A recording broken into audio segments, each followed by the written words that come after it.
Act 1. Winds of Fate. Maribel Ross squinted against the relentless glare of the midday sun as she guided her weary mare along the dusty trail. The heat shimmered in waves that danced across the horizon, and the parched earth radiated warmth beneath the wagon's wheels. In the distance, the rugged silhouette of Red Creek promised a haven of supplies, if only she could reach it before her courage gave out. She drew in a shaky breath, brushing damp tendrils of hair away from her forehead. Her bonnet, once a modest shade of cream, was now streaked with dust from weeks of work on her failing ranch. "Lord, if you can hear me, let this be a smooth journey." She'd whispered that prayer so many times in the past weeks it had begun to feel like a chant. Beside her on the wooden seat, her 7-year-old son, Thomas, clung to the side rail, his knuckles turning white every time the wagon lurched over a rut. His wide brown eyes gazed up at her with a mixture of awe and worry, as though he sensed the heaviness in her heart, even if he couldn't fully grasp its depth. At his age, the memory of his father had already begun to blur, and it tore at Maribel's soul to see him grow without the man who had meant everything to them. She pressed her lips together, refusing to let her mind spiral into sorrow. Instead, she forced a smile for Thomas's sake. "We'll be in Red Creek by sundown," she reassured him. "You'll see the mercantile, and maybe Mrs. Langham will give you another piece of rock candy if you flash that sweet grin of yours." Thomas's face lit up just enough to make her own heart ache with both love and guilt. She prayed she could afford even the smallest treat. Times were leaner than ever, the ranch's savings nearly gone. Her husband, Samuel, had left her with strong land and a few head of cattle, but bad weather and a run of ill luck had chipped away at every hope she clung to. Now, only a few coins jingled in her purse, barely enough for flour, sugar, and the barest essentials. As the mare plodded on, Thomas's attention drifted overhead. "Mama, look," his small finger pointed to the sky. Several vultures circled lazily, drifting on currents of hot air. A shiver skittered down Maribel's spine despite the heat. "They're just birds, sweetheart," she said softly. But she knew all too well that vultures meant something had died or was about to. A sense of dread wound through her, a silent echo of the challenges they faced. She forced the thought away, checking the harness and reins with nervous precision. Steady, she reminded herself. She was only a mile or two from the halfway marker, and the remainder of the road to Red Creek, though long, was usually less rugged. But with trouble rumored in these parts, bandits robbing lone travelers, she couldn't afford to stop until she was safely in town. "Are you tired, Mama?" Thomas asked in a small voice. Maribel's heart warmed at his concern. "I'm all right," she lied. Her shoulders felt like lead, and her eyes stung from the dust and grit of the trail. Every muscle in her body longed for rest, but her mind buzzed with the dreaded knowledge of tomorrow's chores. Once they stocked up in Red Creek, she had to haul the wagon all the way back to the ranch, mind the cattle, patch that broken fence near the east pasture, and figure out how to pay for the next bag of feed. "Why don't you hand me that canteen?" she suggested, hoping a cool sip of water might give her a momentary reprieve. Thomas stretched for it, uncapping the worn metal container with the concentration of a child who'd seen too many things break or spill. Maribel took a careful swallow. The liquid tasted almost lukewarm, but it was precious all the same. Her gaze swept the horizon once more. Sagebrush dotted the landscape, and the occasional scraggly Joshua tree clawed at the sky. But there was no sign of anyone else on this lonely stretch of road. Part of her found comfort in that. Part of her worried that a predator man or beast could be lurking behind any rocky outcrop. "Please, Lord," she murmured, voice catching in her throat, "protect Thomas and keep us safe." The dull creak of the wagon wheels filled the silence that followed. Maribel glanced down at her son, pride mingling with a deep sadness. He was only 7, yet he seemed to understand more than she wished he had to. She reached over and briefly ruffled his hair. They continued on, the sun slowly angling westward, the trail stretching endlessly before them. In the near distance, a swirl of dust spiraled upward, carried on a hot wind. Maribel couldn't shake the feeling that something waited just beyond the horizon change. Danger, perhaps a shred of hope.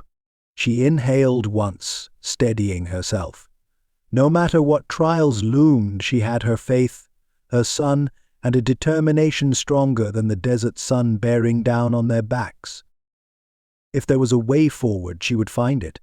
And so, with dust settling into the worn lines of her skirt and her heart pounding a silent drum of worry, Maribel Ross drove on, unaware that fate, in all its unpredictable ways, was about to guide her toward a path she never could have imagined. Maribel guided the wagon carefully around a bend in the road, the sun casting long shadows over the rocky outcroppings that flanked the narrow path. The trail had grown rougher here, littered with loose stones that threatened to rattle the wheels apart. She tightened her grip on the reins, her shoulders stiff with tension. Something felt off. A strange hush had settled over the land. The usual sounds of desert life, the distant cry of a hawk, the rustling of dry brush in the wind, seemed to have vanished. Even Thomas had gone still beside her, his small fingers gripping the wooden bench as if he sensed the shift in the air. Then, from behind a jagged boulder up ahead, a man stepped into the road. Maribel's heart kicked against her ribs. He was broad-shouldered and rough-looking, his face shadowed beneath the brim of a battered hat. A grimy vest stretched across his barrel chest, and his boots, coated in dust, stomped forward with slow, deliberate menace. Two more men emerged from the rocks behind him, their expressions just as mean, their stances radiating confidence, the kind that came from knowing they had the upper hand. Maribel's fingers tensed around the reins. Who now? The lead man, Rollins, lifted a gloved hand, his lips curling into a smile that didn't reach his cold, beady eyes. Ain't no need to get all nervous, missy, we ain't looking for trouble. The second man, thinner with a gaunt face and missing teeth, let out a chuckle. Not if you cooperate, anyhow. The third, a lanky figure with sunburned skin, grinned and leaned lazily against the rock, his hand resting on the butt of a gun. Maribel swallowed, pushing her fear deep down where Thomas wouldn't see it. What do you want? She asked, her voice even despite the way her pulse pounded in her throat. Rollins' smirk widened. Just a friendly donation. Ain't proper for a lady to be travelling these roads alone. Dangerous place, wouldn't you agree? Maribel's stomach twisted. They wanted her wagon, her supplies, the few precious coins she had tucked into her reticule. Thomas whimpered beside her, clutching the hem of her dress. She placed a protective hand on his back, keeping her expression as calm as she could manage. If she panicked, so would he. Please, she said steadily, we don't have much. Rollins stepped closer. Oh, I'm sure we'll take whatever you got. The thin man let out a snicker, reaching for the reins as if to yank them from her grasp. Maribel flinched, pressing back into the seat, but before she could react, a voice cut through the air, deep and cold as steel. I wouldn't do that if I were you. The bandits froze. A man sat on horseback just beyond the bend, half hidden by the shadows of a towering rock. Maribel's breath caught as he nudged his horse forward, the animal stepping lightly over the dust-packed earth. The rider wore a long duster that hung open, revealing a revolver strapped low on his hip. He was lean but broad-shouldered, his posture relaxed in the saddle, yet there was something about him, something dangerous that sent a ripple of unease through the air. His face was shadowed beneath the brim of his hat, but when he lifted his chin, the late afternoon light caught a sharp, chiseled jawline, a hint of stubble, and the glint of cold, unreadable grey eyes. Rollins turned, squinting at the stranger. This ain't your business, mister. The man Austin Calloway cocked his head slightly, his expression unreadable. Looks to me like you're bothering the lady. His voice was smooth, laced with a lazy drawl, but the way his hand hovered near his revolver belt spoke volumes. The lanky bandit by the rock spat into the dust. And what if we are? For a moment silence stretched between them, thick as molasses. Then, faster than Maribel could track, Ash swung out of the saddle. His boots hit the ground with a firm thud, and in the same fluid motion, His hand curled around the handle of his revolver.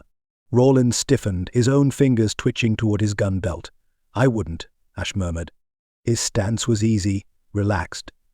But there was nothing casual about the way he stood, like a man who had done this before. Like a man who knew exactly what would happen if someone made the wrong move. Rollins must have known it too, because his lip curled with frustration. He spat into the dust, jerking his chin at his men. "Ain't worth the trouble. Let's go." The lanky one hesitated, looking between them as if weighing his chances, but eventually he let out a muttered curse and followed suit. Maribel let out a breath she hadn't realized she'd been holding. The three bandits backed away slowly before turning and disappearing into the rocks, their curses carried away by the wind. Ash remained still, his gaze following them until the last of their retreating figures vanished beyond the ridge. Only then did he relax his grip on his revolver. He turned toward Maribel. For the first time she got a proper look at him. Beneath the dust and shadow, he was handsome, but not in a polished, gentlemanly way. His features were rugged, sharp, the kind that had seen more than their fair share of hardship. She swallowed, realizing that despite her relief, this man was a stranger with a gun. Thomas still clung to her skirt, his small body pressed against her side. Maribel reached down and smoothed a hand over his hair, trying to calm him. "Thank you," she said hesitantly. Ash studied her for a beat, then nodded. "You all right?" "Yes." Another pause. He seemed to take her in, his gaze flicking briefly to Thomas, then back again. "You shouldn't be out here alone," he finally said. Maribel bristled. "I didn't have a choice." His eyes lingered on hers for a second longer, as if weighing something. Then he exhaled, stepping back toward his horse. "I'll ride with you a ways," he said, adjusting the reins. "Make sure those vultures don't decide to come back." Maribel hesitated. Trusting a stranger, especially one as dangerous-looking as him, wasn't wise. But neither was traveling alone after an attempted robbery. Her fingers curled into her lap. Finally, she gave a short nod. Ash swung into his saddle with ease, his posture once again that of a man who'd spent most of his life on the move. He tipped his hat slightly, then turned his horse to follow beside them, quiet and watchful. As Maribel snapped the reins and urged the wagon forward once more, she felt the weight of his presence beside her. She didn't know who Austin Calloway was, but something in his grey eyes told her he was no ordinary traveler. And as the sun dipped lower behind the hills, she had the distinct feeling that fate had just changed course. The dust settled in lazy swirls, the sharp scent of gunpowder still hanging in the air. Maribel pressed a trembling hand against her chest, her heart thudding so violently it felt as though it might crack her ribs. She turned her gaze toward the road ahead, half expecting the bandits to come charging back, but the only thing that remained was the eerie silence of the open range. The tension in her shoulders refused to loosen. The wagon rocked slightly as Thomas wriggled in his seat. "Mama," he whispered, his voice laced with awe. "That was the fastest draw I ever seen." Maribel swallowed the knot in her throat, glancing at the man who had just saved them. He stood beside his horse, adjusting the worn leather of his gun belt with the practiced ease of a man well accustomed to such encounters. His expression remained unreadable, his grey eyes scanning the horizon, watching, waiting as if trouble had a habit of circling back. His presence alone sent a shiver of uncertainty through her. "You all right?" His voice was deep and even, but there was no warmth in it, only quiet observation. Maribel exhaled slowly, her fingers still curled into the fabric of her skirt. Yes, I think so." She forced herself to release the breath she'd been holding. "Thank you for stepping in when you did." Ash Calloway's gaze flicked to hers, unreadable, then back toward the trail. He gave a slow nod, as if accepting her gratitude without needing it. "Seemed like you could use the help." His tone was matter-of-fact, but she didn't miss the way his fingers flexed slightly at his sides, as if restraining some inner restlessness. A man like him didn't stay long in one place he was just passing through, no doubt already planning his next move. Thomas, however, had none of her reservations. That was amazing. The boy scooted forward, his excitement bubbling over, heedless of the danger they had just escaped. "You are faster than a rattlesnake. I bet you can hit a tin can from a mile away." The corner of Ash's mouth twitched, but he didn't quite smile. Instead, he crouched slightly, leveling a look at Thomas that held an edge of quiet caution. "Ain't much to brag about, son. Fast hands tend to mean a fast life." Thomas blinked, as if trying to make sense of that. Then, undeterred, he puffed up his small chest. "Mama says a good man does what's right, even when it's dangerous." "You must be real good at doing what's right." Maribel's breath caught at her son's words. She didn't know what startled her more, the innocent sincerity in Thomas's voice, or the flicker of something dark in Ash's expression. It was gone in an instant, but she saw it, that hint of a past that had not been so simple, so black and white. Ash straightened, his jaw tight, as if the boy's words unsettled him in ways he hadn't expected. He dusted off his coat with a slow sweep of his hand before turning his gaze back to Maribel. "Your wagon's got a cracked wheel. You're lucky it didn't snap altogether." She glanced over her shoulder, frowning as she spotted the deep groove in the wood, no doubt worsened by their sudden stop and the rough terrain. It would hold for now, but if she hit the wrong patch of road, she'd be stranded. Maribel pressed a hand to her temple, as if she didn't have enough to worry about. "Red Creek ain't far," Ash said, as though reading her thoughts. "But the road between here and town's got a bad reputation. Bandits like those three ain't the only ones looking to make an easy living." Maribel swallowed the knot of anxiety climbing up her throat.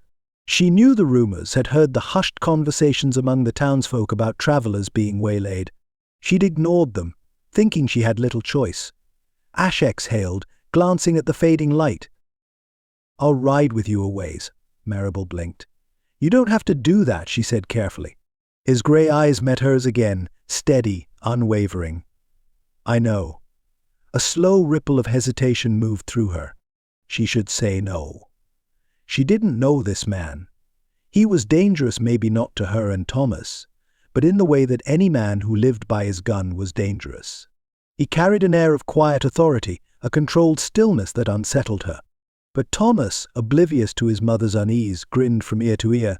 "Can you really ride that fast?" he asked eagerly, pointing at Ash's sleek black horse. "I bet you could outrun the whole town, even Sheriff Barnes." Maribel sighed inwardly. The boy had taken a liking to their mysterious protector already. She shifted her gaze back to Ash. He wasn't offering conversation, wasn't making pleasantries. He had the look of a man who didn't need gratitude or company, just a sense of obligation, a silent understanding that he had intervened and now had to see it through. Her instincts warred with reason. Then she looked at the sky, the sun dipping lower, shadows stretching longer. Traveling the rest of the way alone, in the dimming light, with a damaged wagon and a shaken heart, it wasn't a risk she could afford. She wet her lips, squared her shoulders. "All right," she said finally. "You can ride with us as far as Red Creek." Ash gave a single nod, as though he'd expected nothing less. Maribel clicked her tongue, urging the mare forward, and the wagon lurched back into motion. Beside them, Ash swung up into his saddle, the movement smooth and effortless. As the wheels turned and the trail stretched ahead, Maribel felt the weight of the moment settle over her. A stranger had come into their lives, one who carried a gun like an extension of himself and spoke with the quiet certainty of a man who had seen more than his share of trouble. She didn't know whether Austin Calloway was the kind of man who brought salvation or the kind who carried his own storm. But as the last traces of dust settled behind them, she had the distinct feeling that either way, her life would never be the same. The Ross Ranch came into view just as the last slivers of sunlight bled into the horizon, painting the sky in hues of gold and deepening violet. The weary mare pulling the wagon gave a tired snort, as if sensing they had finally reached home. Maribel felt much the same. The tension coiling in her spine had held firm ever since the bandits' attack, but now, seeing the familiar outline of the small house against the backdrop of sprawling fields, she exhaled a breath she hadn't realized she was holding. The house stood sturdy but worn, its once white paint faded to a dull cream, weathered by time and hardship. The slanted roof bore the scars of past storms, and the fence surrounding the main corral leaned at an angle that suggested it wouldn't last another season without proper repairs. They had held on for as long as they could. Maribel slowed the wagon as they reached the barn, her fingers tightening momentarily around the reins. What am I doing? She was bringing a stranger onto her land, a gunfighter if Thomas's awestruck ramblings were anything to go by. A man who had appeared from the shadows and sent a trio of criminals running, a man whose sharp eyes rarely settled, always scanning, always watchful. She didn't know the first thing about him. And yet, she owed him. Maribel glanced toward Ash, who rode alongside them, his large frame relaxed in the saddle. His face remained impassive, unreadable, but there was something about the way his gaze flicked toward the road behind them that made her uneasy. Was he expecting someone? Was he being followed? Thomas, oblivious to the undercurrent of tension that swirled around his mother's thoughts, scrambled eagerly to the edge of the wagon seat. "Mama, we made it." Maribel forced a smile and reached to steady him before he could leap down and twist his ankle in his excitement. "Mind yourself, Thomas." But the boy hardly listened. As soon as the wagon came to a full stop, he was off, his boots kicking up small clouds of dust as he made a beeline for the barn. "Ash, you gotta see our cow. She don't like folks much, but I bet she'll like you since you're real good with animals." Ash slid off his horse one fluid motion and looped the reins loosely around a hitching post. "That's so." Thomas nodded fervently, waving for him to follow. "And we got a rooster meaner than a rattler." "You ever see one like that?" Ash's lips twitched, a ghost of something that could have been amusement, but he didn't outright smile. "Can't say I have." Maribel busied herself with the wagon, tugging at the half-loose harness straps, anything to keep from fidgeting under the weight of her decision. When she turned, she caught sight of Ash standing still, his body angled slightly toward the road. His hat tipped low, his gaze sharp, definitely watchful. The sense of unease she had managed to bury resurfaced like an unwanted whisper. She forced her feet forward, dust swirling around her boots. "It isn't much," she said, keeping her voice even, "but we do our best." Ash turned then, his grey eyes assessing the land with quiet calculation. "You manage all this alone?" Maribel squared her shoulders. "I have Thomas, and we get by." She expected him to nod, maybe offer a polite remark about self-reliance or how strong she must be, but instead he swept his gaze over the property again. Over the dry patches of earth, where grass should have been thicker, the sagging fence rails, the water trough that looked like it hadn't been full in weeks. "You got help nearby?" Maribel's chin lifted a fraction. "No." Another long pause. Ash didn't argue, didn't question further, but something flickered in his gaze and understanding, maybe, or something dangerously close to concern. Maribel wasn't sure she liked it. She turned before he could say anything else, motioning toward the barn. "There's space for your horse, you can stay the night there." She didn't offer the house.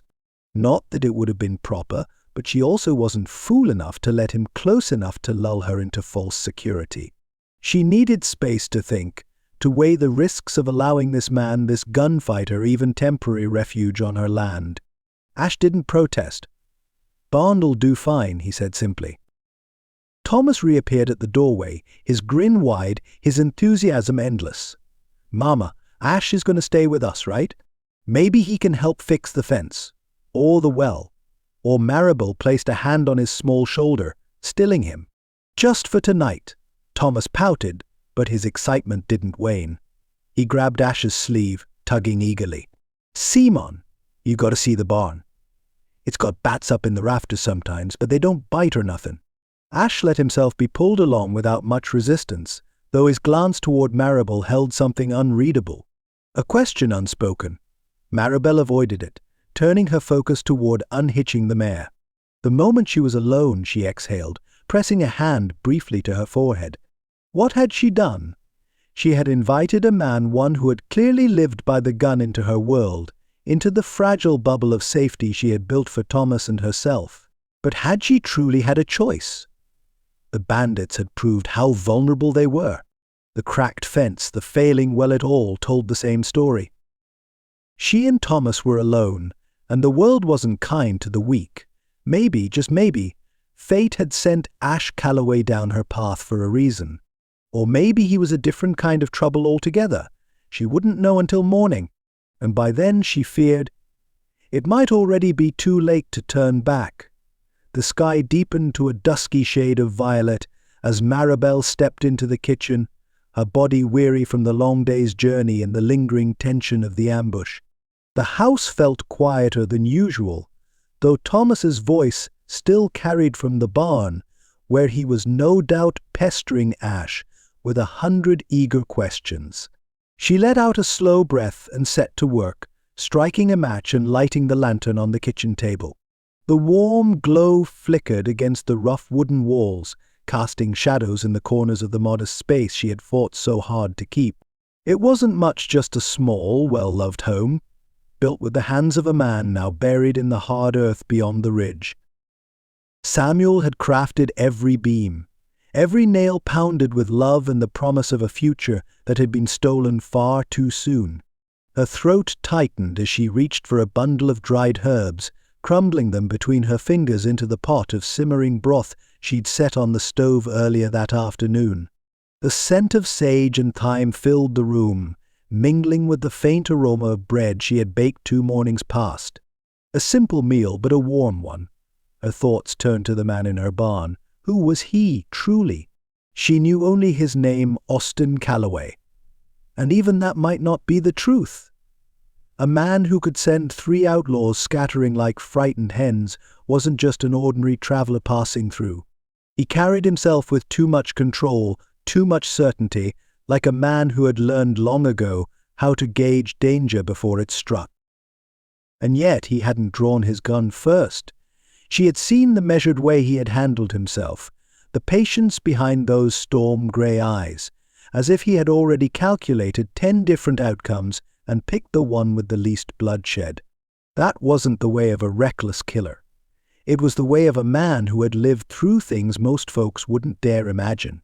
Maribel's fingers tightened on the wooden spoon, stirring the broth absently as her mind tumbled in circles.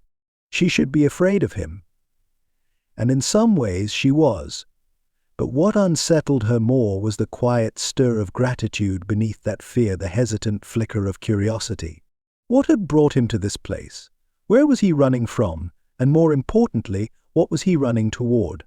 A soft gust of wind rattled the kitchen window, drawing her from her thoughts.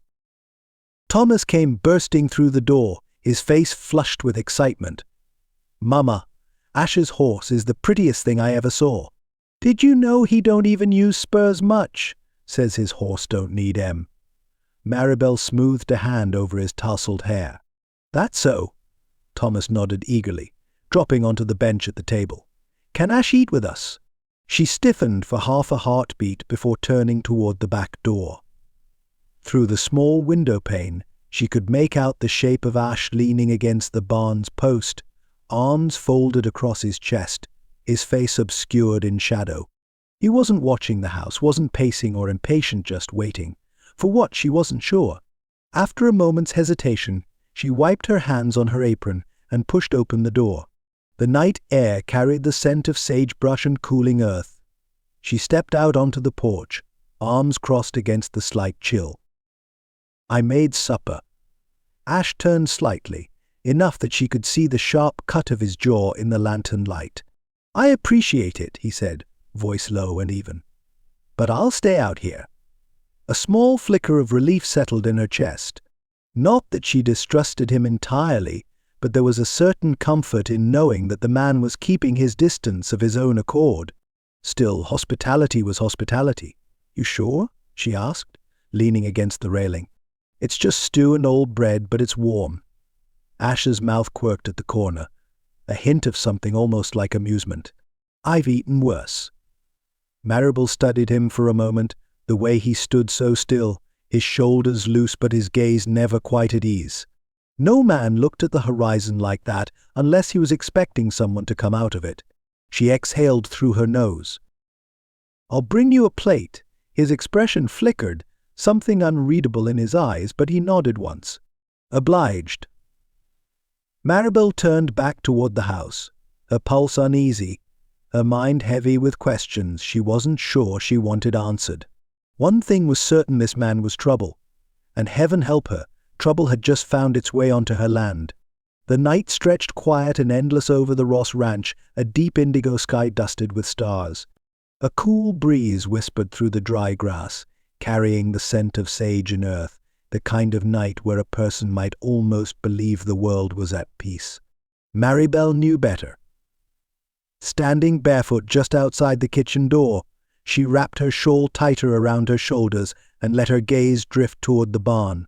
A single lantern burned within, casting flickering shadows through the open doorway. She should go to bed. She'd had a long enough day, her body bone weary from travel and frayed nerves. But she hadn't been able to shake the feeling that something had shifted tonight. Austin Calloway hadn't asked for her hospitality. He hadn't even truly accepted it. He'd kept to himself, standing just at the edges of her life, never stepping too far in. And yet she found herself glancing toward that barn with a sense of curiosity she had no business feeling. With a soft sigh, she stepped off the porch, her bare feet brushing against the hard-packed dirt. She told herself she only meant to check on the animals, to be sure the stranger hadn't made off with her best mare or riled up the cattle. But when she reached the half-open barn door, she stopped. The deep murmur of a voice carried through the night. Maribel hesitated, hand tightening on the worn wood of the doorframe. Ash was talking. Not to her. Not to Thomas. To his horse. "Shouldn't be here long," he murmured, his voice low, nearly lost beneath the soft creak of leather as he adjusted the saddle. "Hell, we weren't even supposed to stop. Just a damn fool thing to do." Maribel sucked in a quiet breath, pressing herself deeper into the shadows. Ash's hand moved absently over the sleek black coat of his horse. Long strokes meant more for his own comfort than the animal's. The mare, clearly well trained, stood perfectly still, only flicking her ears at the gentle touch. "You know how this goes," he continued, his voice barely above a whisper. "We stay too long, things go sideways." He exhaled sharply, a sound filled with something like regret. Best to keep moving. Maribel's fingers curled against the wood, a strange ache settling in her chest. She knew that tone. It was the sound of a man used to being alone, a man who expected nothing more from the world than a quick exit and the constant weight of looking over his shoulder. She had thought him dangerous, and maybe he was. But standing there in the dim lantern glow, speaking softly to the only living thing that seemed to know him, he didn't look like a ruthless outlaw. He looked like a man who had nowhere to belong. Something in her softened. She should step forward, announce her presence, tell him he didn't have to worry about wearing out his welcome just yet. But she couldn't. Something told her that Austin Calloway was a man who held his past close, a man who would guard his secrets like a wounded animal guards an old scar. And so, she did what she had learned to do after losing Samuel. She stayed silent, letting the moment remain untouched, an unspoken understanding passing between the night and the man within it. Ash let out another quiet breath, brushing a hand down the horse's neck before finally pulling away. His shoulders tensed, his head turning slightly, as if sensing something, perhaps her presence, perhaps just the weight of unseen ghosts that haunted him. Maribel slipped back before he could see her, her bare feet barely making a sound on the cool earth. She didn't know who he was, not really. But as she climbed the porch steps and pulled the door closed behind her, one thought pressed heavy in her mind. A man like that didn't stay anywhere for long. And yet, for reasons she couldn't quite name, she wasn't so sure she wanted him to leave. Morning arrived with a hush of golden light stretching across the wide-open land. The air, crisp and cool, carried the scent of sun-warmed earth, damp wood, and the faint promise of another dry afternoon. The sky, brushed with soft pinks and purples, slowly gave way to the deepening blue of a waking day. Maribel stepped out onto the porch, tucking a loose strand of hair behind her ear as she inhaled deeply. The ranch stood quiet, except for the occasional rustle of dry grass in the breeze. The world felt still in that early light, untouched by the worries that would soon press down upon her shoulders. She expected to be the first awake. It was her habit, rising before Thomas to start the morning chores. But as she crossed the yard, she pulled up short. At the fence line, a lone figure stood, his back to her, hammer in hand. Austin Calloway. Her brow knit slightly as she watched him work. He moved with quiet efficiency, sleeves rolled up to his elbows, the muscles in his forearms flexing as he swung the hammer in steady, practiced strokes. A pile of freshly cut wooden slats sat beside him, and from the looks of things, he had already replaced a good portion of the damaged section. She hadn't asked him to help, hadn't expected him to, and yet there he was, working as if he had some stake in the land. Her fingers tightened around the edge of her apron. A man like him didn't strike her as the type to do something out of kindness alone. He was practical, guarded. A man who thought ahead, who moved with caution. But if he meant to gain her trust, why? Before she could decide what to make of it, a small burst of energy flew past her. "Ooh, look at that!" Thomas skidded to a stop a few feet from Ash, eyes wide with excitement. "You're fixing the fence. That's real good work." Ash turned, hammer pausing mid-swing. He studied the boy with that same unreadable expression, then set the hammer down on the post. "Somebody had to," he said simply. Thomas grinned. "You ever build a whole fence before?" Ash tipped his hat back slightly, considering the question. Once or twice, Thomas's enthusiasm doubled. "You know any rope tricks? Like them cowboys in the stories?" "Mama says Pa was real good at 'em." Maribel's stomach clenched at that. Thomas rarely spoke about Samuel anymore, not because he had forgotten, but because grief had settled in the cracks of their lives, too big to voice yet too present to ignore. Something in Ash's expression shifted, a slight softening at the edges, though he hid it well. He reached for a length of rope looped over the fence, testing it in his hands. "Reckon I might," he admitted. Thomas's face lit up. "Can you show me?" Ash hesitated. Maribel expected him to make some excuse to distance himself as he had the night before, but instead he nodded. With easy precision, he coiled the rope, his hands moving with the grace of someone who had done this 1,000 times over. "First, you start with a good loop," he explained, his tone even instructive but patient. He handed the rope to Thomas. "Try it." Thomas took it with eager hands, but his first attempt was clumsy. "Not like that," Ash corrected. He knelt beside him, adjusting the boy's grip with careful movements. "Looser on the wrist. You're not strangling it." Maribel watched, her heart twisting in a way she hadn't expected. Thomas's whole face lit up as he concentrated, brows drawn in determination. It had been a long time since she'd seen him look at someone like that with admiration, with a longing for guidance. Since Samuel. A lump lodged itself in her throat. She should stop this. She should step in, remind Thomas not to get attached to a man who wouldn't be staying. But as Ash stood back, arms folded, watching Thomas try again with that quiet, steady presence, she couldn't bring herself to interrupt. For the first time in too long, Thomas was learning from someone. For the first time in too long, he wasn't just a boy left to make sense of things on his own. Maribel wrapped her arms around herself, unsure if the warmth spreading through her was relief or something far more dangerous. The warmth of mid-morning wrapped around the ranch, soft golden light spilling over the yard, dust catching in the breeze. The scent of sun-baked earth mingled with the crisp freshness that came after dawn, creating a moment of quiet Maribel hadn't felt in longer than she could remember. She stood by the porch, hands resting on her hips, watching as Austin Calloway coiled a length of rope with practiced ease. His movements were unhurried, but there was purpose behind them, the kind of efficiency that came from years of hard labor. She still didn't know what to make of him. A drifter. That much was clear. He wasn't the kind of man who planted roots. The way his eyes kept straying toward the road, the way his shoulders never fully relaxed, told her as much.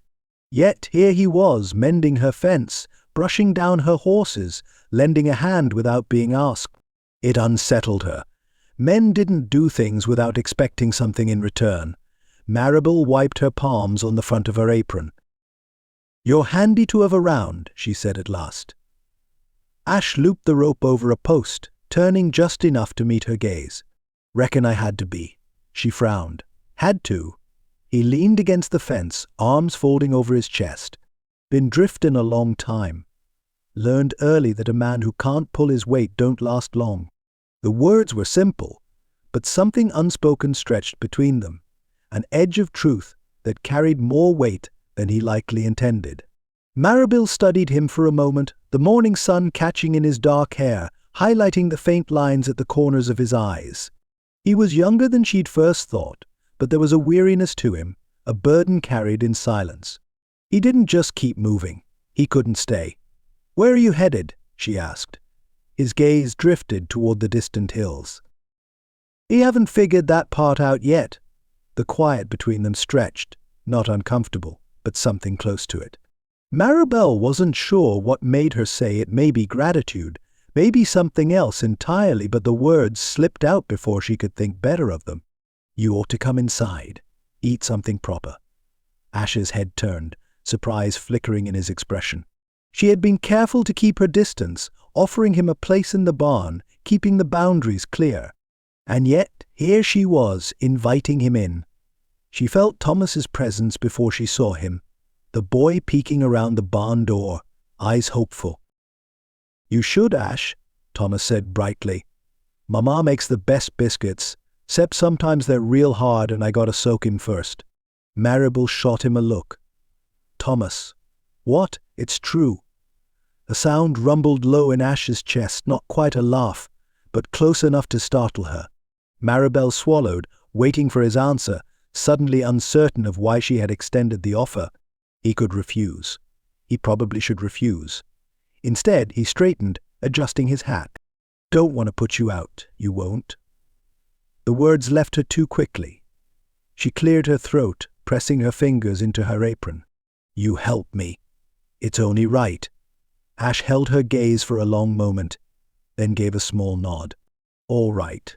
She wasn't sure why relief loosened something in her chest, but as she turned toward the house, leading the way inside, she realized that for the first time since he had arrived, he didn't look quite so ready to leave. The morning sun had climbed higher in the sky by the time Maribel hitched the mare to the wagon, the wooden wheels creaking as she adjusted the harness. The air held the dry heat of an approaching afternoon, the scent of dust and ripening wheat drifting on the breeze. She didn't like traveling into town unless necessary. Red Creek held too many memories, too many watchful eyes ready to weigh her circumstances with hushed whispers and quiet pity. But with supplies running low and a few extra eggs and vegetables to sell, she didn't have much choice. Thomas darted out of the barn, his face alight with excitement. "Are we going now, Mama?" "Almost," she said, double-checking the crates in the back, "and you'll need to sit still once we start." No bouncing around. His face scrunched in protest, but before he could argue, a new presence entered the yard. Maribel turned just as Ash approached, his hat pulled low, a casual ease to his stride. His gaze took in the wagon, the crates of eggs, the neat bundles of carrots and potatoes she had gathered for trade. "You heading to town?" "Yes," she answered, brushing dust from her hands. "Got a few things to sell, and I need flour and sugar." Ash nodded once, then glanced toward the mare, assessing. "That wheel's been wobbling since we left the trail yesterday." Maribel stiffened. "It'll hold." "Maybe." He lifted his gaze to hers. "Or maybe it won't, and you'll be stuck halfway to Red Creek with a broken axle." She opened her mouth to argue but stopped herself. He wasn't wrong. The wheel had been giving her trouble for weeks, and though she'd meant to reinforce the spokes, time and priorities had gotten in the way. Ash rested a boot on the wagon step, easy but firm. "I'll drive." Maribel hesitated. She had never been the type to hand over the reins literally or otherwise. But another glance at the wheel had her pressing her lips together, considering. She should say no, should insist she could handle things just fine on her own. Instead, she heard herself say, "All right." Thomas whooped in excitement and scrambled onto the seat before she could change her mind. "Does this mean you're staying longer, Ash?" Maribel shot the boy a look. "Thomas." Ash exhaled, adjusting his hat. "Just means I'm driven." Thomas didn't seem convinced, but he settled onto the bench with a grin, kicking his legs as Ash climbed up beside him. Maribel followed, smoothing her skirt as she took the opposite seat. Ash gave a soft click of his tongue, and the wagon jerked forward, the mare falling into an easy gait. For the first mile they rode in comfortable silence, the steady rhythm of hooves against packed dirt filling the air. The road stretched long and empty ahead, Red Creek still a good ways off. Then, as if testing the space between them, Ash asked, "That sheriff always been the type to sniff around?" Maribel stiffened before catching herself. "Sheriff Barnes." Ash nodded, gaze steady on the road. She hesitated, choosing her words.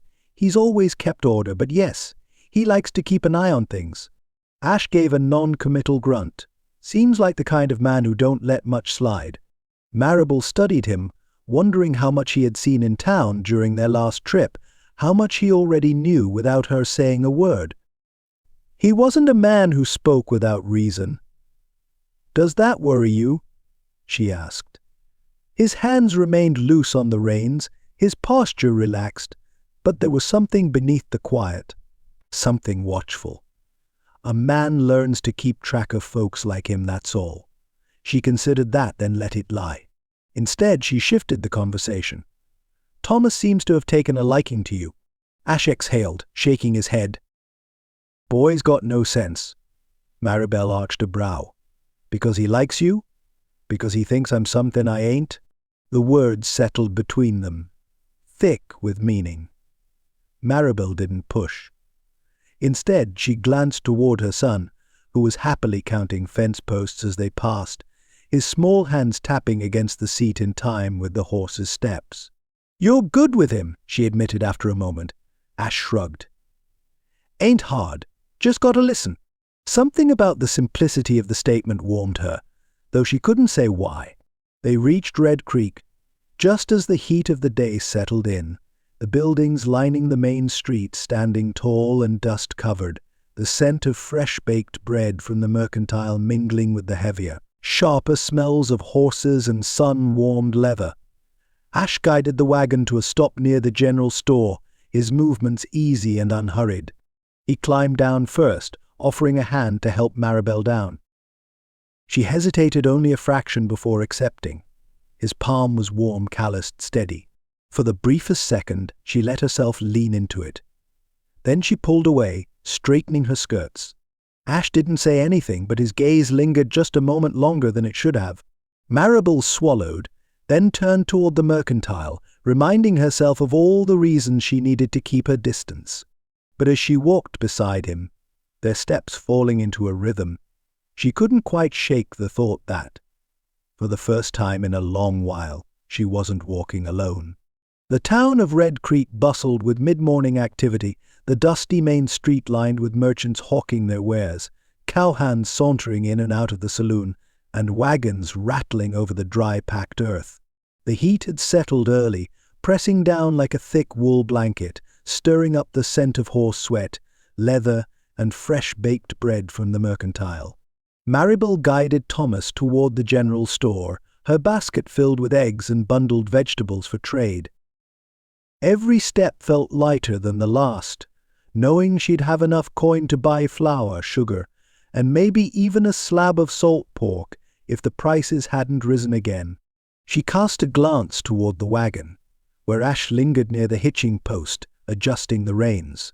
He kept his hat low, his posture relaxed, but there was an edge to the way he stood, like a man accustomed to watching his own back. Maribel had known from the start that bringing him into town would raise questions, and Red Creek was a town full of people who loved asking them. Sure enough, as she approached the mercantile, hushed voices met her ears. "Who's that riding with Maribel Ross? Never seen him before." "Don't look like a farmer." She ignored them, setting her goods on the counter inside. Mrs. Langham, the storekeeper's wife, gave her a once-over before casting a pointed glance out the window toward Ash. "New hand?" Maribel forced a polite smile. "Just passing through. He helped fix the fence after our wagon had trouble." Mrs. Langham didn't look convinced. "No. Good help sword to come by." Maribel said nothing, instead focusing on the neat row of tin coffee canisters behind the counter, anything to avoid further discussion. After weighing the eggs and tallying up the trade, the older woman counted out a few coins into Maribel's palm. It wasn't much, but it was enough.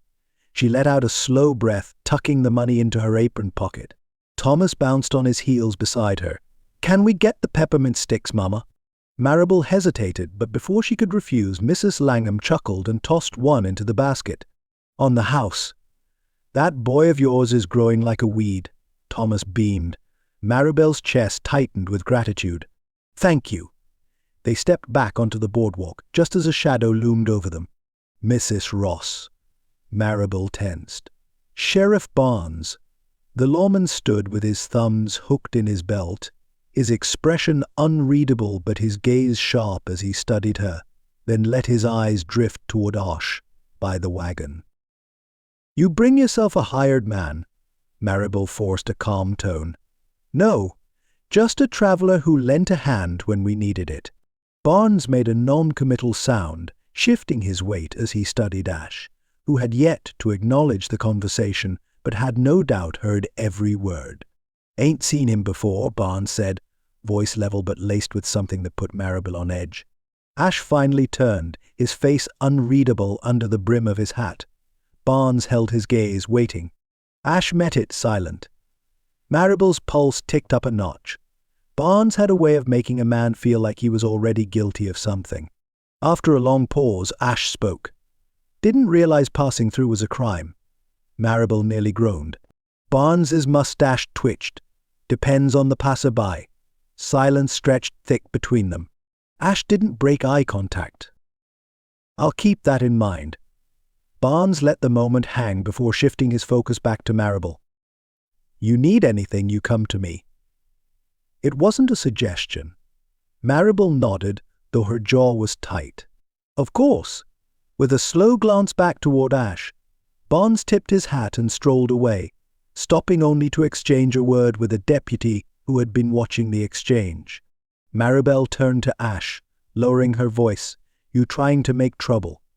Ash adjusted his hat, his expression unchanged. "Man like that don't trust easy. Wouldn't matter what I said." He wasn't wrong. Still, unease settled in her gut as she led Thomas toward the wagon, already feeling the weight of the town's curious stares pressing against her back. She had expected people to notice Ash. She just hadn't expected how much she disliked the fact that they did. The mercantile smelled of ground coffee, dried tobacco, and burlap, the scent wrapping around Maribel like an old familiarity. Wooden shelves lined the walls, stocked with everything from flour and beans to bolts of fabric in muted earth tones. A few customers milled about, idly browsing, while Mrs. Langham tallied a sale at the counter. Maribel moved toward the barrels of dried goods, pulling a small list from her apron pocket. Thomas trailed behind, humming to himself as he clutched his prized peppermint stick, content for the moment. She had nearly filled her basket when she caught wind of a hushed conversation near the back of the store.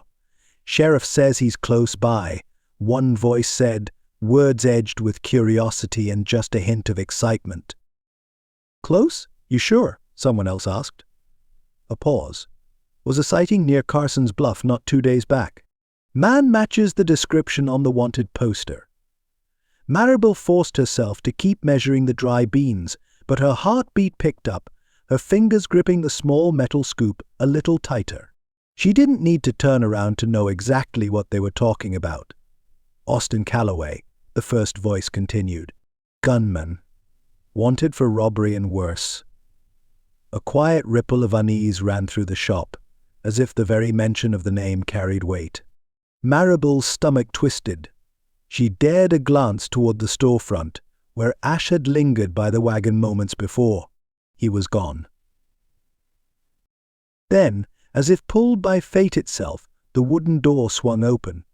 The mercantile fell into an unnatural stillness. Ash stepped inside, the warm glow of lantern light casting long shadows over his form. He didn't look around, didn't acknowledge the sudden change in energy, but Maribel could feel the shift, the way the other patrons stilled, the way even Mrs. Langham's hand hesitated over her ledger. Maribel swallowed hard, willing herself to keep her expression neutral. Ash moved with a deliberate ease, his gaze scanning the shelves without urgency. The room remained tense, the scrape of a wooden chair the only sound aside from the rhythmic tick of the clock on the wall. No one spoke. Then, with measured calm, Ash approached the counter and placed a sack of dried coffee beans down. Mrs. Langham, to her credit, cleared her throat and tallied the amount. But Maribel caught the way her fingers fumbled over the coins, the tension in her normally steady hands. Ash reached into his coat pocket and retrieved a gold coin, setting it down with quiet finality. The room, already tight with apprehension, seemed to shrink even further. Gold. Not silver. Not crumpled banknotes. The kind of currency men like him carried, the kind that made people wonder how he'd come by it.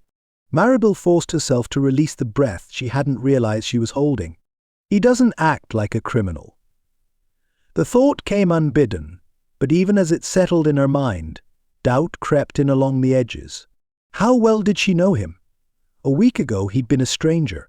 He still was. As if sensing the weight of her stare, Ash turned his head slightly, his gaze finding hers. For a brief moment, neither of them looked away. Then Mrs. Langham dropped the coins into the till with a clink, breaking the spell. Ash took his change, tipped his hat, and strode back toward the door. The moment it shut behind him, the store let out a collective breath. That one's trouble, the man near the dry goods muttered, shaking his head. Maribel gritted her teeth, grabbing the last of her purchases. She refused to entertain the rumors. Not yet. For now all she knew was that Ash had saved her and Thomas, when no one else had been there to help. And whatever ghosts he carried, she wasn't ready to believe they were hers to fear. The sun hung low in the sky as the wagon rattled along the worn dirt road, casting long shadows over the prairie. The golden light softened the harsh lines of the land, but nothing could ease the tension settling over the ride home. Maribel sat rigid beside Ash, hands resting in her lap, fingers absently smoothing over the worn fabric of her skirt. The air between them felt heavier than it had that morning, thick with unspoken questions. Thomas, blissfully unaware of the weight pressing down on the adults, swung his legs from the back of the wagon, humming a tune he must have picked up in town. He clutched his peppermint stick in one hand, the treat already half gone, his face smudged with traces of sugar and dust. Ash guided the horse without a word, his grip on the reins steady but firm. His posture had shifted since leaving Red Creek, the easy calm he'd worn earlier now replaced with something more guarded. Maribel knew why. Sheriff Barnes's scrutiny. The wary glances from the townsfolk, the hushed gossip at the mercantile, and that gold coin. She hadn't missed the way the store went quiet when Ash set it on the counter, hadn't ignored the knowing looks exchanged behind his back. The rumors had already taken root, spreading like wildfire through Red Creek. She wanted to ask. She wanted to turn to him and demand the truth. But she didn't. She wasn't sure she wanted the answer.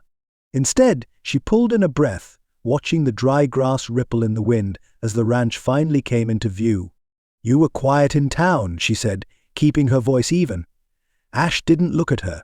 He didn't have much to say. She hesitated, waiting to see if he'd offer anything more. When he didn't, frustration prickled at the edges of her composure. "You handled yourself well," she tried again. "Even with Barnes watching you like a hawk," a slow exhale left him. "Not the first time I've had lawmen size me up." That was the most he'd said in miles. Maribel's grip tightened in her lap, her pulse quickening despite herself. Why? She swallowed the question before it could escape, forcing her thoughts elsewhere. He hadn't done anything to harm her. If anything, he'd done the opposite. He'd stepped in when she and Thomas had needed him, had helped mend fences, had ensured they weren't stranded on the way home. He hadn't asked for anything in return, and yet something gnawed at her, something that had nothing to do with the whispers in town and everything to do with the man sitting next to her. Ash Calloway carried secrets, and secrets had a way of turning dangerous. The wagon jolted over a rut, pulling her from her thoughts. Thomas let out a laugh from the back. "That was a big one." Maribel forced a smile, turning to check on him. "You all right back there?" "I'm fine," he chirped, grinning. "Ash is a real good driver. Steadier than you, Mama."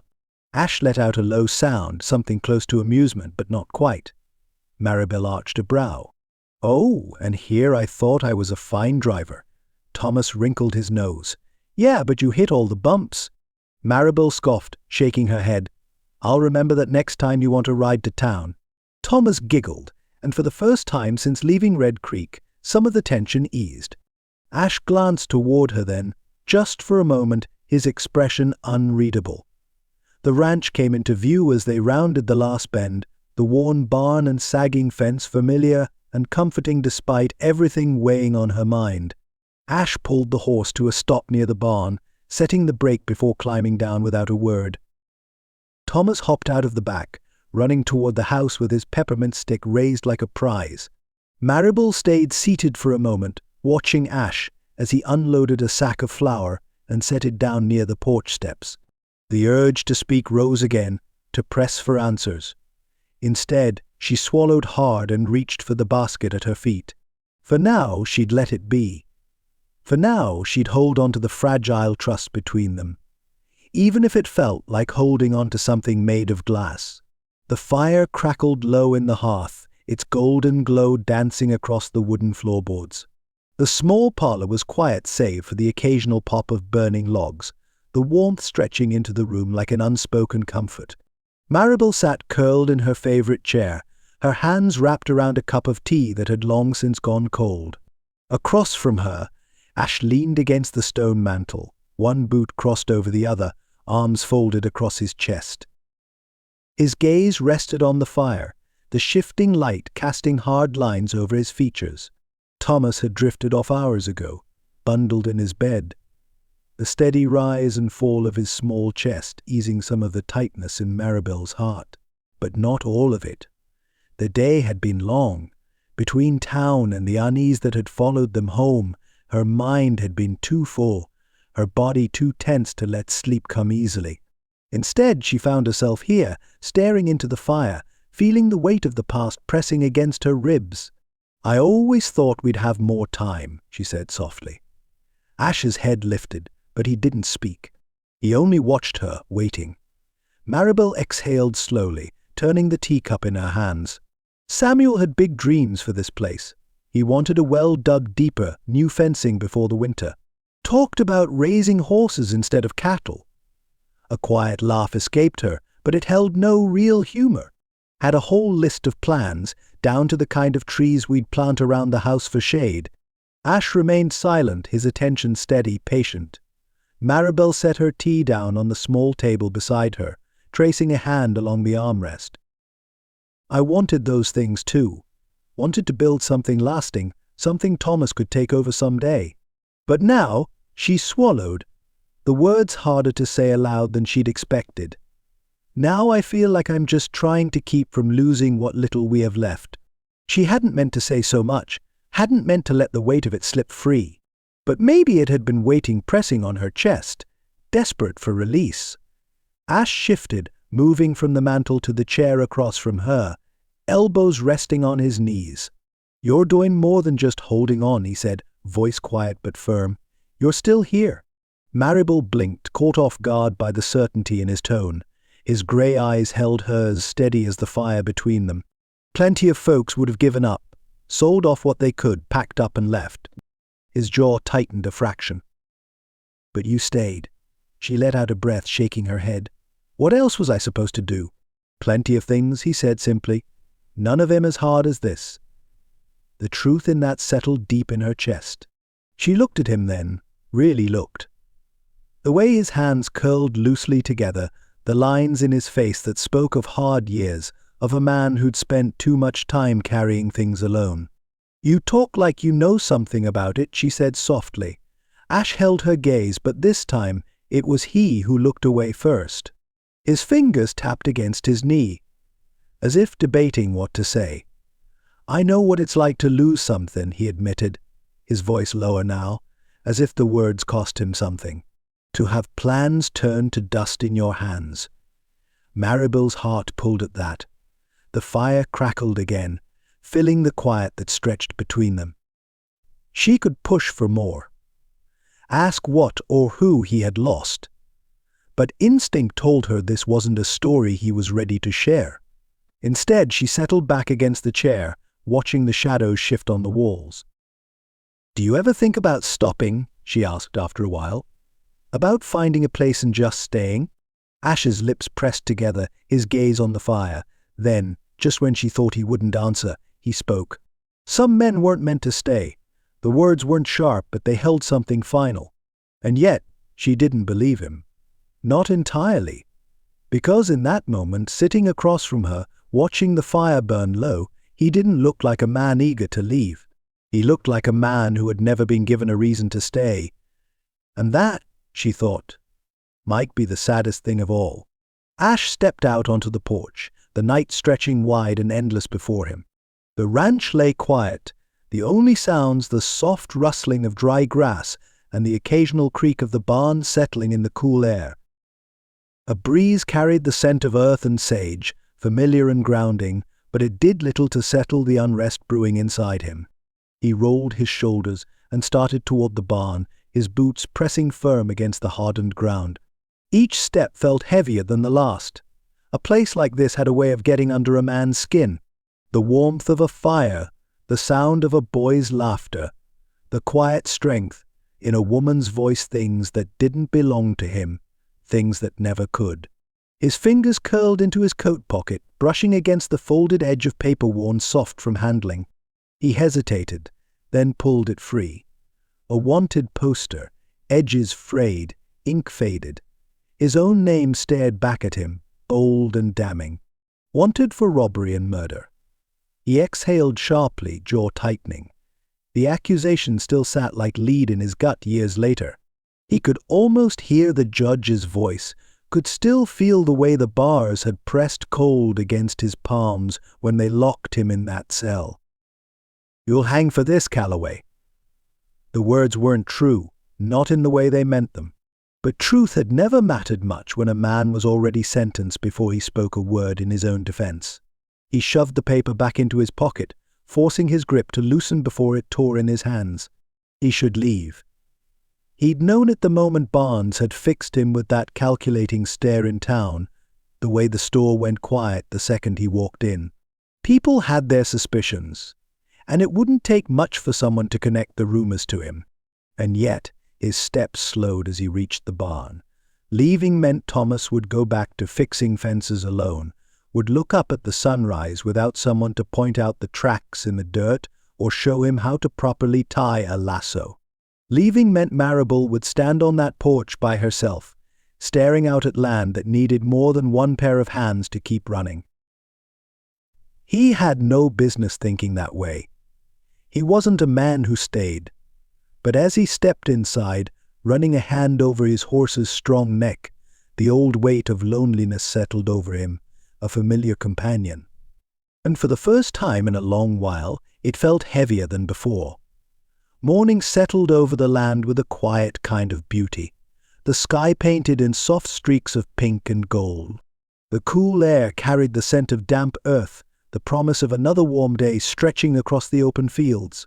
Birds trilled in the trees, their songs threading through the stillness, while the slow drip of water from the eaves left tiny trails through the dew-kissed grass. Ash stepped out of the barn, rolling his shoulders, muscles stiff from a restless night. He hadn't slept well, his thoughts too tangled with the past and the ever-present pull of the road. The rational part of him knew he should be saddling up, putting Red Creek and all its trouble behind him. But then he heard her. A quiet melody drifted across the yard, barely more than a whisper on the wind. Soft, familiar, the kind of tune meant to comfort a child, to ease away fears in the hush of night. He turned toward the small coop near the house, and found Maribel standing there, a basket tucked under one arm, scattering feed with her free hand. She was lost in the rhythm of the moment, her lips shaping the tune as naturally as breathing. Sunlight kissed the loose strands of hair that had slipped from her braid. The curve of her smile, so at ease it, made something in his chest tighten. She hadn't seen him yet. For a man who'd spent years keeping to himself, avoiding attachments, Ash was surprised by how easily his feet stayed planted, unwilling to break the spell. She looked peaceful, not just in a way that spoke of simple morning chores, but in something deeper, something that whispered of a life once full of laughter and love, of hands that had built a home with hope rather than necessity. Then, as if sensing his presence, Maribel turned. The tune died on her lips the moment her gaze landed on him. Color rushed to her cheeks, and she immediately busied herself, fussing with her apron and shifting the basket to her other arm. "Didn't hear you come out," she said, voice brisk, as though she hadn't just been caught in a moment she hadn't meant to share. Ash, not one for pretending, leaned against the fence post. "Didn't mean to sneak up on you." Her hands stilled over the basket before she let out a small breath. "It's an old tune. Used to sing it to Thomas when he was a baby." He nodded, watching as she brushed away a stray feather that had clung to her sleeve. "Sounds nice," she blinked, then laughed, shaking her head. "I doubt that." Ash didn't smile, but his voice carried something warmer than usual. "Not everything's meant to be picked apart." She met his gaze then, searching for something in his expression, as if trying to decide whether to let herself believe the compliment. A beat of silence passed, the early morning world stretching quiet between them. Then she cleared her throat and turned back to the chickens, scattering the last of the feed. "If you're up early, I could use another pair of hands moving the water trough near the corral." Ash didn't answer right away.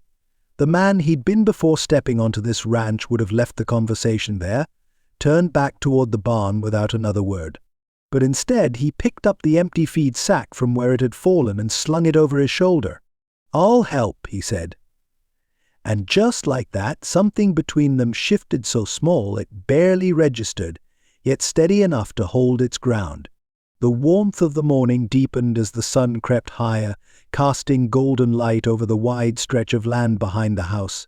The fields, though in need of more rain, carried the steady hum of life, grasshoppers clicking in the tall weeds, birds calling from the fence posts, the rhythmic creak of the wagon as Ash tossed another bale of hay into place. Maribel wiped the back of her hand across her brow, brushing away the dampness from her skin.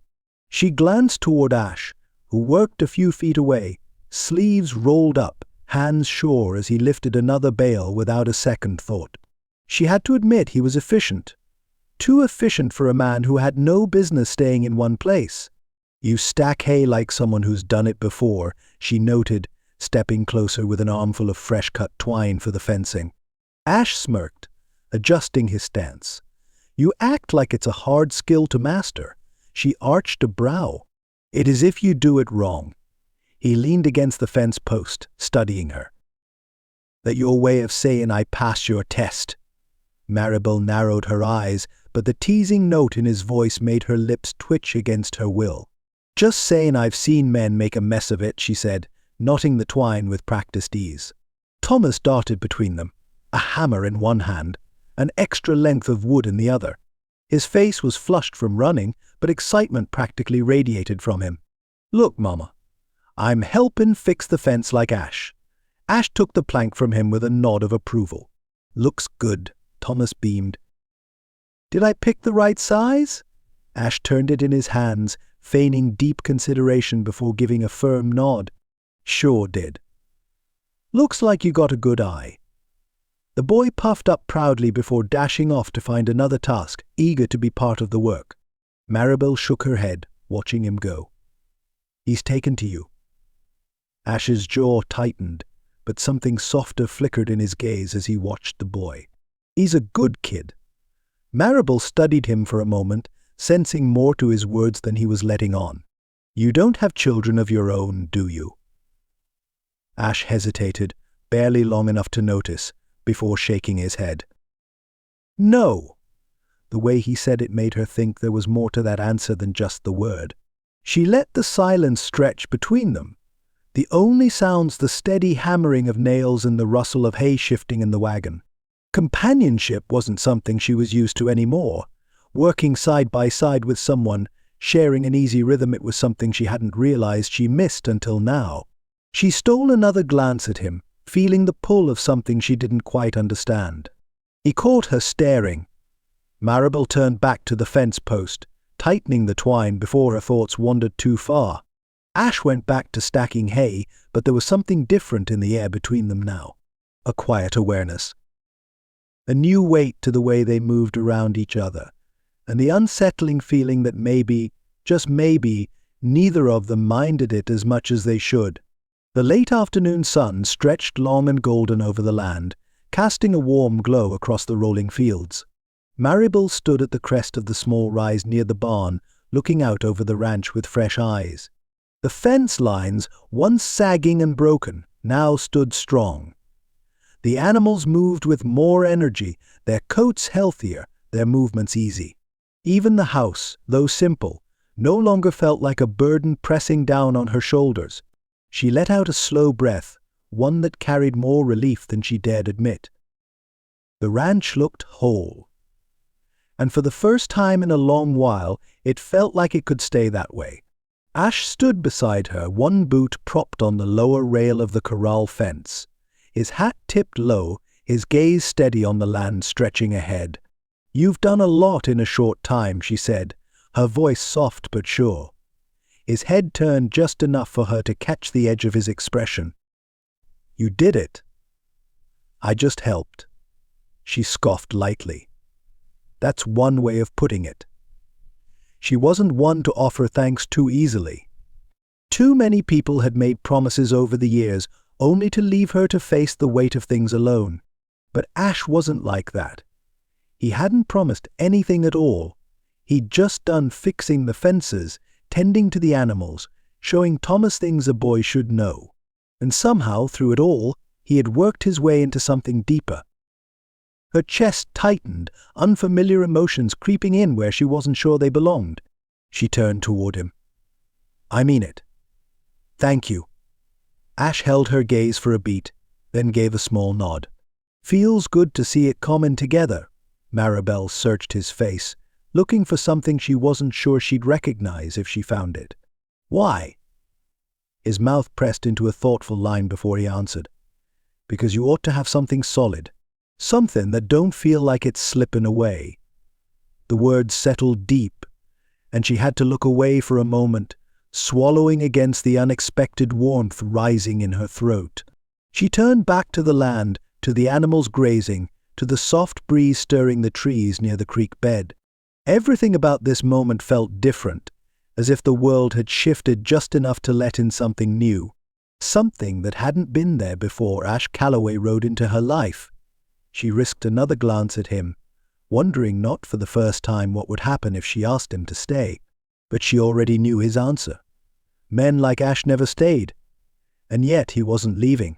Not yet, and that was enough. For now. Act 2. The fall begins.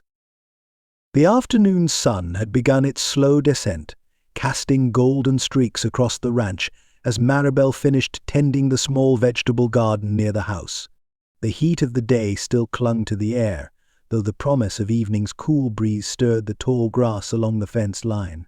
She was kneeling, checking the firmness of a few ripening tomatoes, when the distant sound of approaching hooves set her pulse jumping. Maribel pushed to her feet, brushing dirt from her hands. From the road leading into the ranch, a lone rider came into view, his silhouette stark against the bright sky. Sheriff Barnes. Her stomach tightened. He rode at an easy pace, his reins loose in his grip, but something about his presence put her on edge.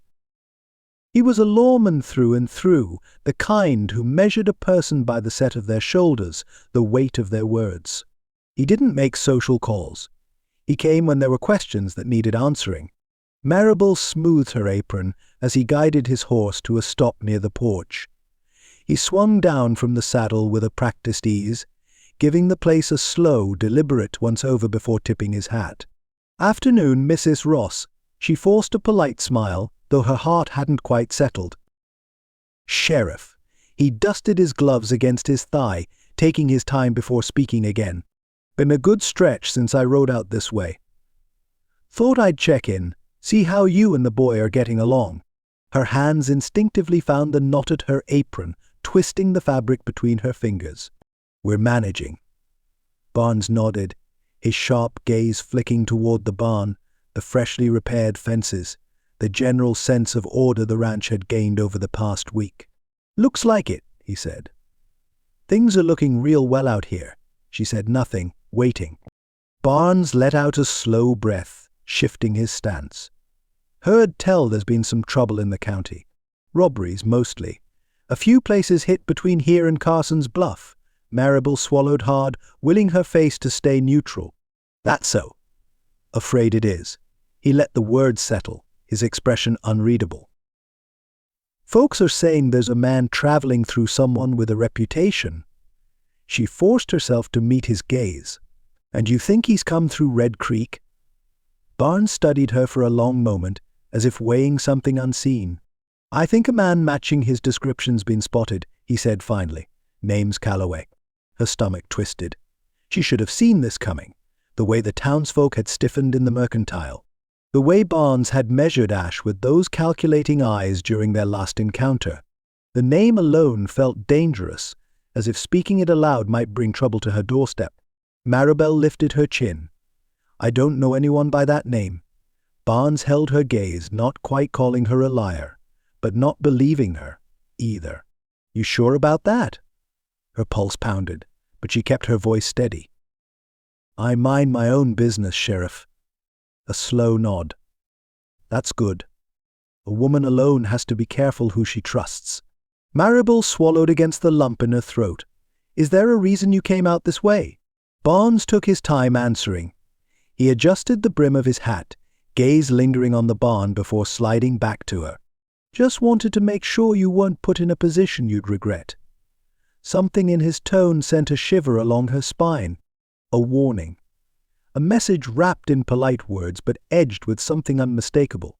She knew he was watching her closely, reading every tick of her expression, every hesitation. So she did what she'd always done when faced with men like him. She held her ground. "I appreciate your concern, Sheriff," she said, voice even. "But like I said, we're managing just fine." Barnes studied her for a beat longer, then gave a slow, knowing nod. "Well, if anything changes, you know where to find me." With that, he mounted his horse, turning back toward the road without another word. Maribel stood there, waiting until the sound of hooves faded into the distance, until she was certain he was gone. Then, and only then, did she allow herself a breath. She turned toward the barn, her pulse still unsteady, her thoughts tangled. Ash had never told her why he was running, but the law was closing in, and she wasn't sure what that meant for him, for Thomas, or for the dangerous pull she was beginning to feel every time their eyes met. The barn stood in the dim glow of evening, the scent of hay thick in the air, the faint rustle of horses shifting in their stalls the only sound.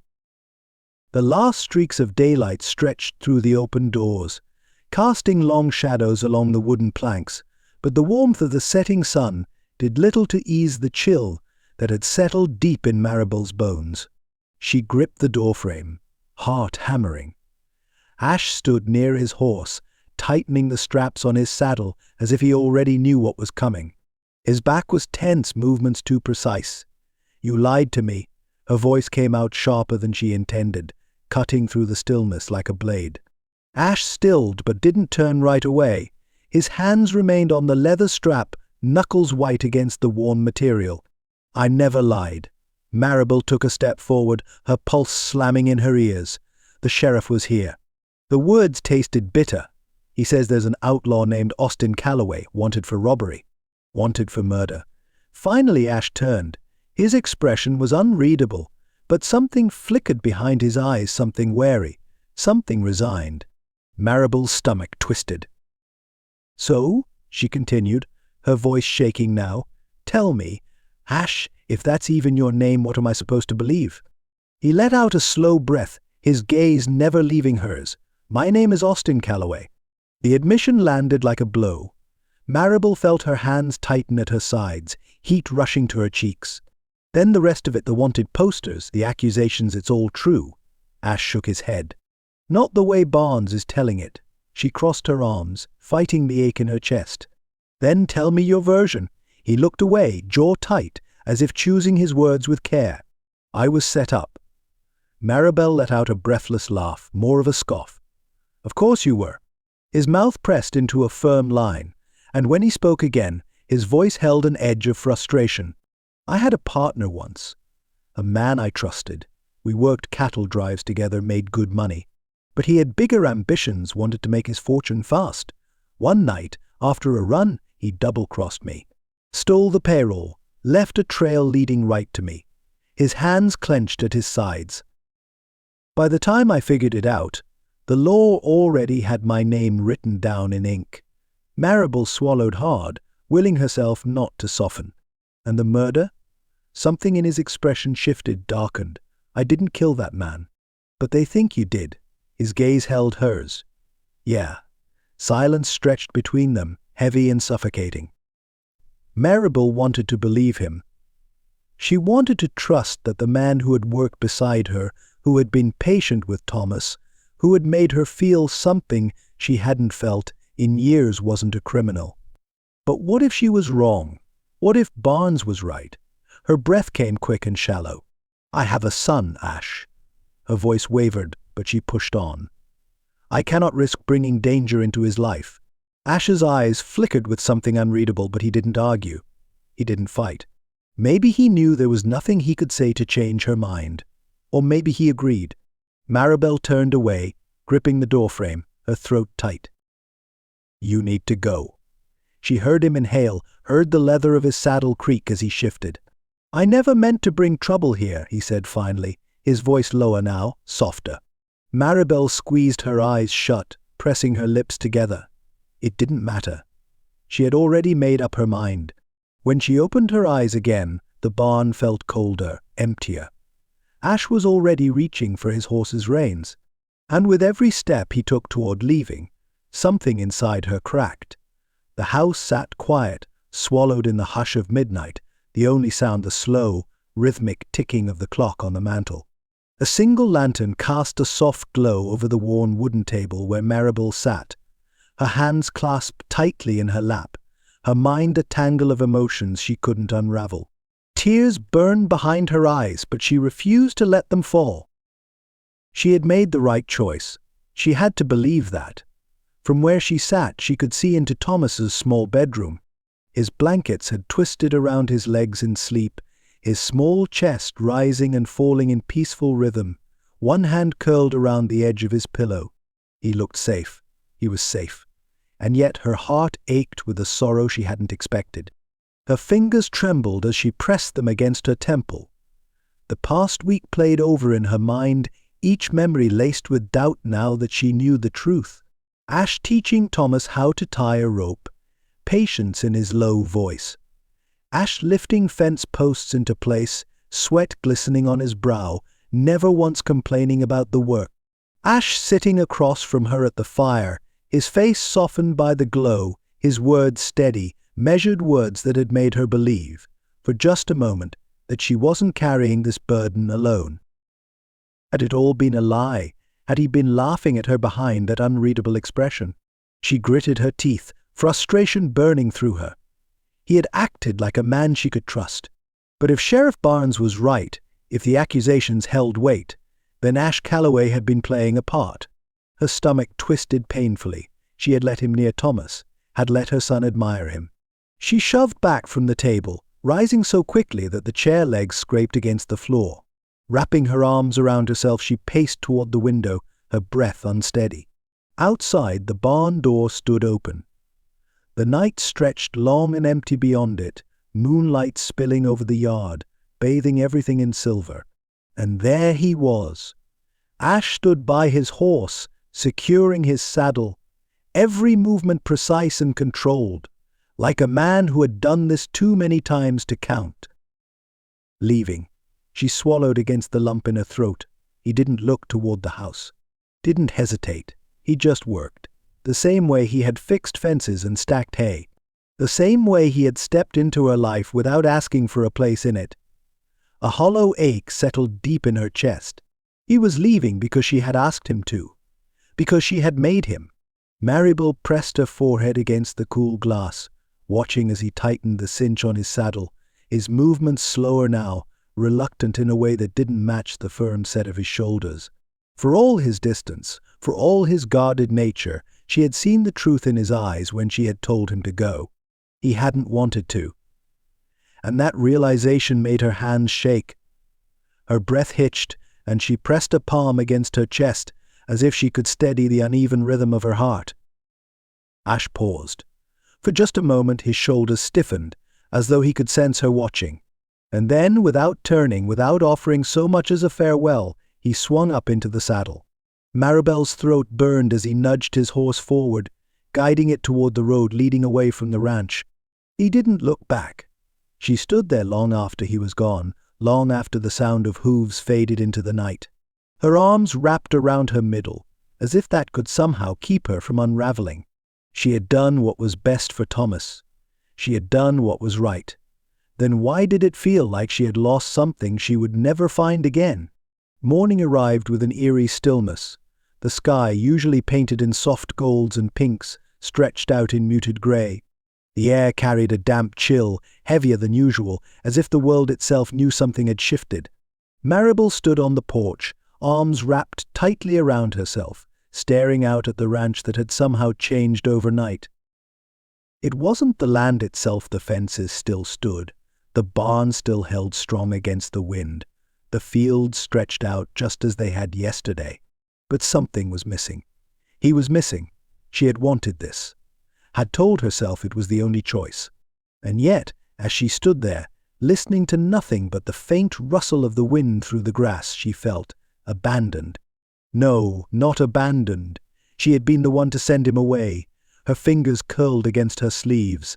She should be relieved. Should feel safer now that the outlaw, the wanted man, was no longer in her home, no longer near Thomas. But all she felt was hollow. The chores hadn't changed just because he had gone. The fences still needed checking. The cattle still needed tending. The loose boards in the barn door still needed hammering down before the next storm rolled in. She had done it all before. For years she had managed. So why did everything suddenly feel heavier? A small sound came from the house. Maribel turned to find Thomas standing in the doorway, rubbing at his eyes with the back of his hand. His hair stuck up in uneven tufts, sleep still clinging to him. "Where's Ash?" he asked, voice thick from sleep. The question hit her like a blow she hadn't braced for. She swallowed hard. He left. Thomas blinked at her, confusion clouding his face. Why? Her throat tightened. She had no answer that would satisfy him. No way to explain the complicated emotions that twisted inside her. So she did what she always did, what she had learned to do since losing Samuel. She steadied herself. And she lied. He had places to be, she said, keeping her voice even. Thomas looked at her for a long moment, his young mind working through her words. His gaze drifted past her, toward the empty stretch of road, before he let out a small sigh. "He was going to teach me how to tie a better lasso," he said quietly. Maribel's chest ached. She turned, running a hand over his hair. "You don't need Ash for that," she told him gently. "I'll show you." Thomas nodded, but there was no spark in his eyes. Maribel watched as he shuffled back inside, the weight of her choice pressing heavier than ever. She had done what was right. She had protected her son. So why did it feel like she had lost something she wasn't meant to lose?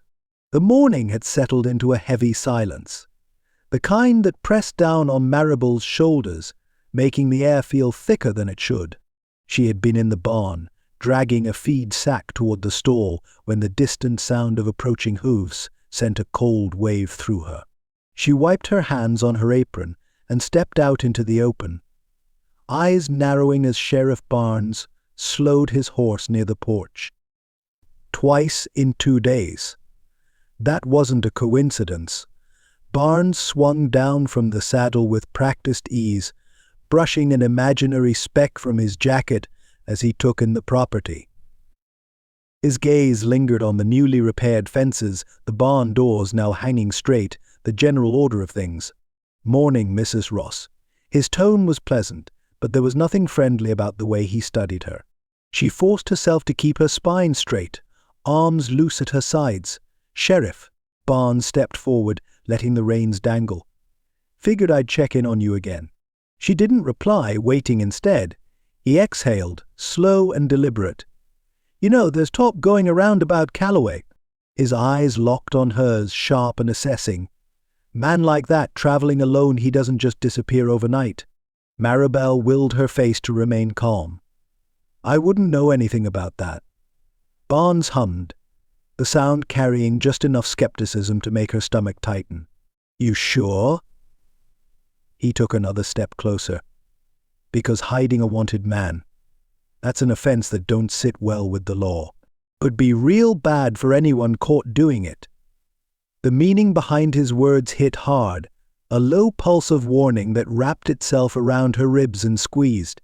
Her mind ran ahead, searching for the right thing to say, the thing that wouldn't make her look guilty, but also wouldn't put Ash at risk. "You came here yesterday," she said, lifting her chin. "You saw for yourself. There's no one here but me and my son." Barnes studied her for a long beat. The kind of stare that made a person want to fill the silence just to break it. But she held firm. Finally he let out another breath and adjusted the brim of his hat. "I sure hope that's the truth, Mrs. Ross." He turned, stepping back toward his horse. Just as he gripped the reins, he glanced over his shoulder. "You're a smart woman. You got a ranch to protect, a boy to raise. Be careful who you throw your lot in with." She swallowed against the bitterness rising in her throat. Barnes mounted up, his movements smooth, practiced. "If I were you, I'd make sure there's no misunderstandings about where your loyalties lie." Then, without another word, he nudged his horse forward, trotting back toward the road that led into town. Maribel stood there long after he was gone, her hands clenched into fists at her sides. She had done what she needed to do, had said enough to keep the law from breathing down her neck. But something told her that Barnes wasn't done watching. And she wasn't sure if the unease running through her was fear or something dangerously close to regret. The sky darkened as the evening stretched long and heavy over the land. A thick bank of clouds gathered low on the horizon, swallowing the last of the sunset's warmth, turning the world grey and uncertain. The wind, once gentle, carried a sharper edge now, rustling the branches of the cottonwoods lining the ridge beyond the barn. Maribel stood on the porch, arms wrapped around herself, staring out at the stretch of land she had fought so hard to keep. Something felt wrong. She didn't know what had set her on edge, the cold knot in her stomach, the way the air held an unnatural stillness, or the creeping sensation that she wasn't as alone as she should be. A shiver ran down her spine. She scanned the tree line, her breath shallow. The last of the evening light barely reached that far, but her instincts screamed that something lurked just beyond the trees, watching. She gripped the railing, forcing herself to stay calm, to think, "It's nothing. Just your nerves playing tricks on you." But then she saw it. A movement slow, deliberate, just beyond the reach of the lantern glow. Her heart slammed against her ribs. A figure stepped forward, just enough for her to make out the outline of a man, broad-shouldered and dangerous, his stance too confident to be anything but trouble. Then another shape moved, and another. Her stomach twisted painfully. She knew that man. Rawlins, the lead bandit from the ambush. He stood near the trees, his posture easy, one hand resting on the belt that no doubt held a pistol. He wasn't alone. 2 others flanked him, shifting in the shadows, waiting. A sick realization settled over her. The only thing that had kept men like them at bay was Ash. And now he was gone. Rawlins tipped his head, a slow, mocking motion. Even from this distance, she could see the gleam of his grin in the fading light. Maribel's fingers curled around the fabric of her skirt, fear clawing its way into her throat. She had made a mistake. A terrible, terrible mistake. The sheriff had warned her about outlaws, but he had been looking at the wrong man. The real threat had been waiting in the shadows all along. And now, with Ash gone, there was nothing stopping them from stepping right into her world. She swallowed hard, her pulse pounding, hands shaking. She had to think, had to act. But for the first time in a long while, she wasn't sure if she had the strength to do it alone. The wind pressed against the house in restless waves, rattling the barn doors and stirring the dry grass along the fence line. The night felt uneasy, charged with something Maribel couldn't quite name. She hadn't been able to sleep. Her nerves had been stretched too thin ever since she'd seen Rawlins lurking near the tree line. She had locked the doors, bolted the windows, checked on Thomas twice. But nothing had settled the tight coil in her chest. Something was coming, and she wasn't sure she was ready for it. A creak echoed from outside. Maribel stiffened. She rose from the chair near the fire, stepping carefully toward the door. The lantern cast long shadows as she reached for her rifle, hands steady despite the rapid beat of her heart.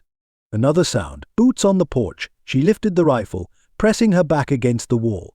"Who's there?" Her voice was firm, controlled. Silence. "Then it's me." Her breath caught. She knew that voice. Maribel threw open the door before she could stop herself. Ash stood in the dim light, hat pulled low, his coat streaked with mud from travel. His presence filled the space between them, solid and real, bringing a flood of emotions she wasn't prepared for. Relief. Anger. Something deeper she didn't dare name. She clenched the rifle tighter. "You're supposed to be gone." He didn't flinch at the sharp edge in her voice. "I know." Maribel's hands shook, but she held her ground. "Then why are you here?" Ash sighed, running a hand over his jaw. "Because I heard talk in town. Rawlins and his men aren't just passing through. They're planning something, and I bet my life it ain't good." His gaze locked on hers. "I couldn't leave knowing they might come here." Her stomach clenched. "And what exactly do you think you can do about it?" His expression was unreadable, but there was something raw in his voice when he said, "I can stop them." Maribel's heart pounded so hard she thought he might hear it. He wasn't supposed to care. He wasn't supposed to come back. And yet, here he was, standing in her doorway, making it harder for her to convince herself that he was just another outlaw. She tightened her grip on the rifle, trying to ignore the way her chest ached. "You put us in danger just by being here. I left to keep you safe." His voice was rough, strained. "But I couldn't ride far enough to stop thinking about you. About Thomas." He exhaled, shaking his head. "I can't leave you alone to face them." Maribel swallowed hard. She wanted to scream at him, to tell him she didn't need saving, that she had been fighting this fight long before he showed up. But she also wanted to grab hold of him and let the fear break. Instead, she turned away, trying to breathe. "You shouldn't have come back." Ash didn't argue. He just stood there, waiting. And for the first time in her life, she didn't know if she wanted a man to stay or to run. The lantern's glow cast a warm circle over the worn wooden table, shadows stretching along the walls, making the small kitchen feel even smaller. Maribel kept her arms crossed, standing rigid as Ash leaned one hip against the counter. His presence filled the space in a way that unnerved her like he belonged there, though she knew better than to let herself believe that. She stole a glance toward Thomas's bedroom door, ensuring it was still shut. She had no interest in letting her son overhear a conversation laced with this much danger. Ash let out a slow breath, rubbing the back of his neck before speaking. "Rawlins and his men, they ain't just thieves." His voice was low, measured. "They're killers. The same men who framed me for the payroll robbery." Maribel inhaled sharply, her arms tightening around herself. "They let me take the fall," he continued. "I was supposed to hang for it. But I got out before they could see it through." His jaw clenched, the weight of old wounds written in the tension of his stance. "Now they're moving through these parts again, robbing stagecoaches, taking what they want." She swallowed hard, trying to push through the noise in her head. And you think they're after me? They know I was here. Ash met her gaze, steady and unflinching. That's reason enough. The realization chilled her. Rawlins had been watching the ranch, waiting, and she'd sent the only man who might protected them away. Her stomach twisted. Ash exhaled. I don't have proof yet, but I know how these men work. They hide behind the law, let others take the blame. Sheriff Barnes doesn't see it, or maybe he don't want to. But if I can pin them to something solid, I can clear my name. Maribel shook her head, fighting the fear clawing its way through her chest. You don't know that for certain. I know they won't stop until they have what they want. That truth hung between them, undeniable. She should be furious at him. She should turn him away. But the certainty in his eyes, the way he looked at her, as though her life mattered more than his own, unraveled something inside her. He wasn't lying. And she believed him. Lord help her, she believed him. Maribel pressed her lips together, gathering her thoughts before she made a choice she couldn't take back. What do you need? His brow lifted slightly, as if he hadn't expected her to agree so easily. To start, I need to know what you saw when they came sniffing around. Maribel swallowed, glancing toward the window, remembering the way Rawlins had tipped his head at her, as if already deciding how best to take what belonged to her. She turned back to Ash, jaw set. I'll help you. His shoulders loosened, but the tension didn't leave his eyes. It won't be easy. Nothing ever is. For the first time since he'd returned, his mouth twitched, as though the corner of a smile almost surfaced. She didn't return it. They both knew what was at stake, and neither of them could afford to pretend otherwise. The kitchen felt warmer than before, the night air pressing against the windows as Maribel moved toward the cabinet, retrieving an old tin of salve and fresh bandages. She wasn't sure why she was doing this. Maybe it was the way Ash looked too worn for a man trying to outrun the past. Or maybe it was because, despite everything, he had come back. She carried the tin to the table, setting it down before nodding toward him. Sit. Ash raised a brow. I'm fine. She crossed her arms. I wasn't asking. His lips curved slightly, barely there, but enough that warmth crept up her neck. Still he obeyed, easing himself onto the chair. She reached for his arm, rolling up the sleeve of his shirt, her fingertips grazing his skin as she worked carefully to unwind the old bandage. The heat of him was undeniable. His strength felt even in the smallest movements. Her pulse skipped, but she forced herself to focus. The wound wasn't fresh, but it hadn't healed properly either. A scar traced along the side of his forearm, faded but still visible. How did this happen? She asked, voice quieter now. Ash's expression shifted, something distant passing through his gaze. Got grazed on my way out of that jail cell. Her fingers stilled for half a second before she continued applying the salve. How bad was it? He gave her a long look. Bad enough. Silence stretched between them, heavy but not uncomfortable. Maribel wrapped the fresh bandage carefully, tying it off before pulling away. Her hands remained in her lap, fingers twisting slightly. Why did you really come back? Ash didn't answer right away. His gaze lingered on her face, something unreadable in the way he watched her. I had to. His voice was low, rough. Didn't sit right knowing you were here alone with them watching. She swallowed hard, the weight of that admission settling deep. He hadn't come back for himself. He had come back for her. For Thomas. The knowledge left her breathless. Their eyes held, the moment stretching longer than it should. The air shifted, something unspoken passing between them. Maribel's hand twitched, the urge to reach for him overpowering every instinct she had spent years owning. But she didn't. She couldn't. Not yet. Instead, she pulled back, clearing her throat. We should get some rest. Ash didn't argue, but as she stood, gathering the tin and setting it back in the cabinet, she felt the weight of his gaze following her. Neither of them spoke, but the truth settled between them. Whatever lay ahead, danger, uncertainty, the ghosts of the past, one thing was certain. They weren't facing it alone. Morning broke with a sharp breeze, rattling the loose shutters against the side of the house. The sky, streaked with deep grey, carried the weight of an oncoming storm, not just the kind that rolled over the plains, but one that settled deep in the bones, an omen of something more dangerous than rain. Maribel stood on the porch, arms wrapped tightly around herself as she watched Ash move across the yard. He was already at work, his strides measured, his gaze sharp as he inspected the weak points of the ranch's defenses. She had known men who carried themselves like this, before, men who had fought battles, who didn't trust calm skies because they had learned how quickly peace could be shattered. And now, she realized, she had taken that same wariness into herself. Ash tested the hinges on the barn door, then crouched near the coral fence, his fingers tracing the wood where one of the rails had begun to splinter.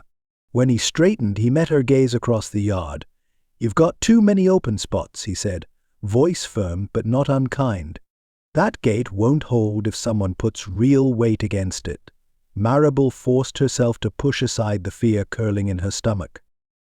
"We don't have enough timber to reinforce everything.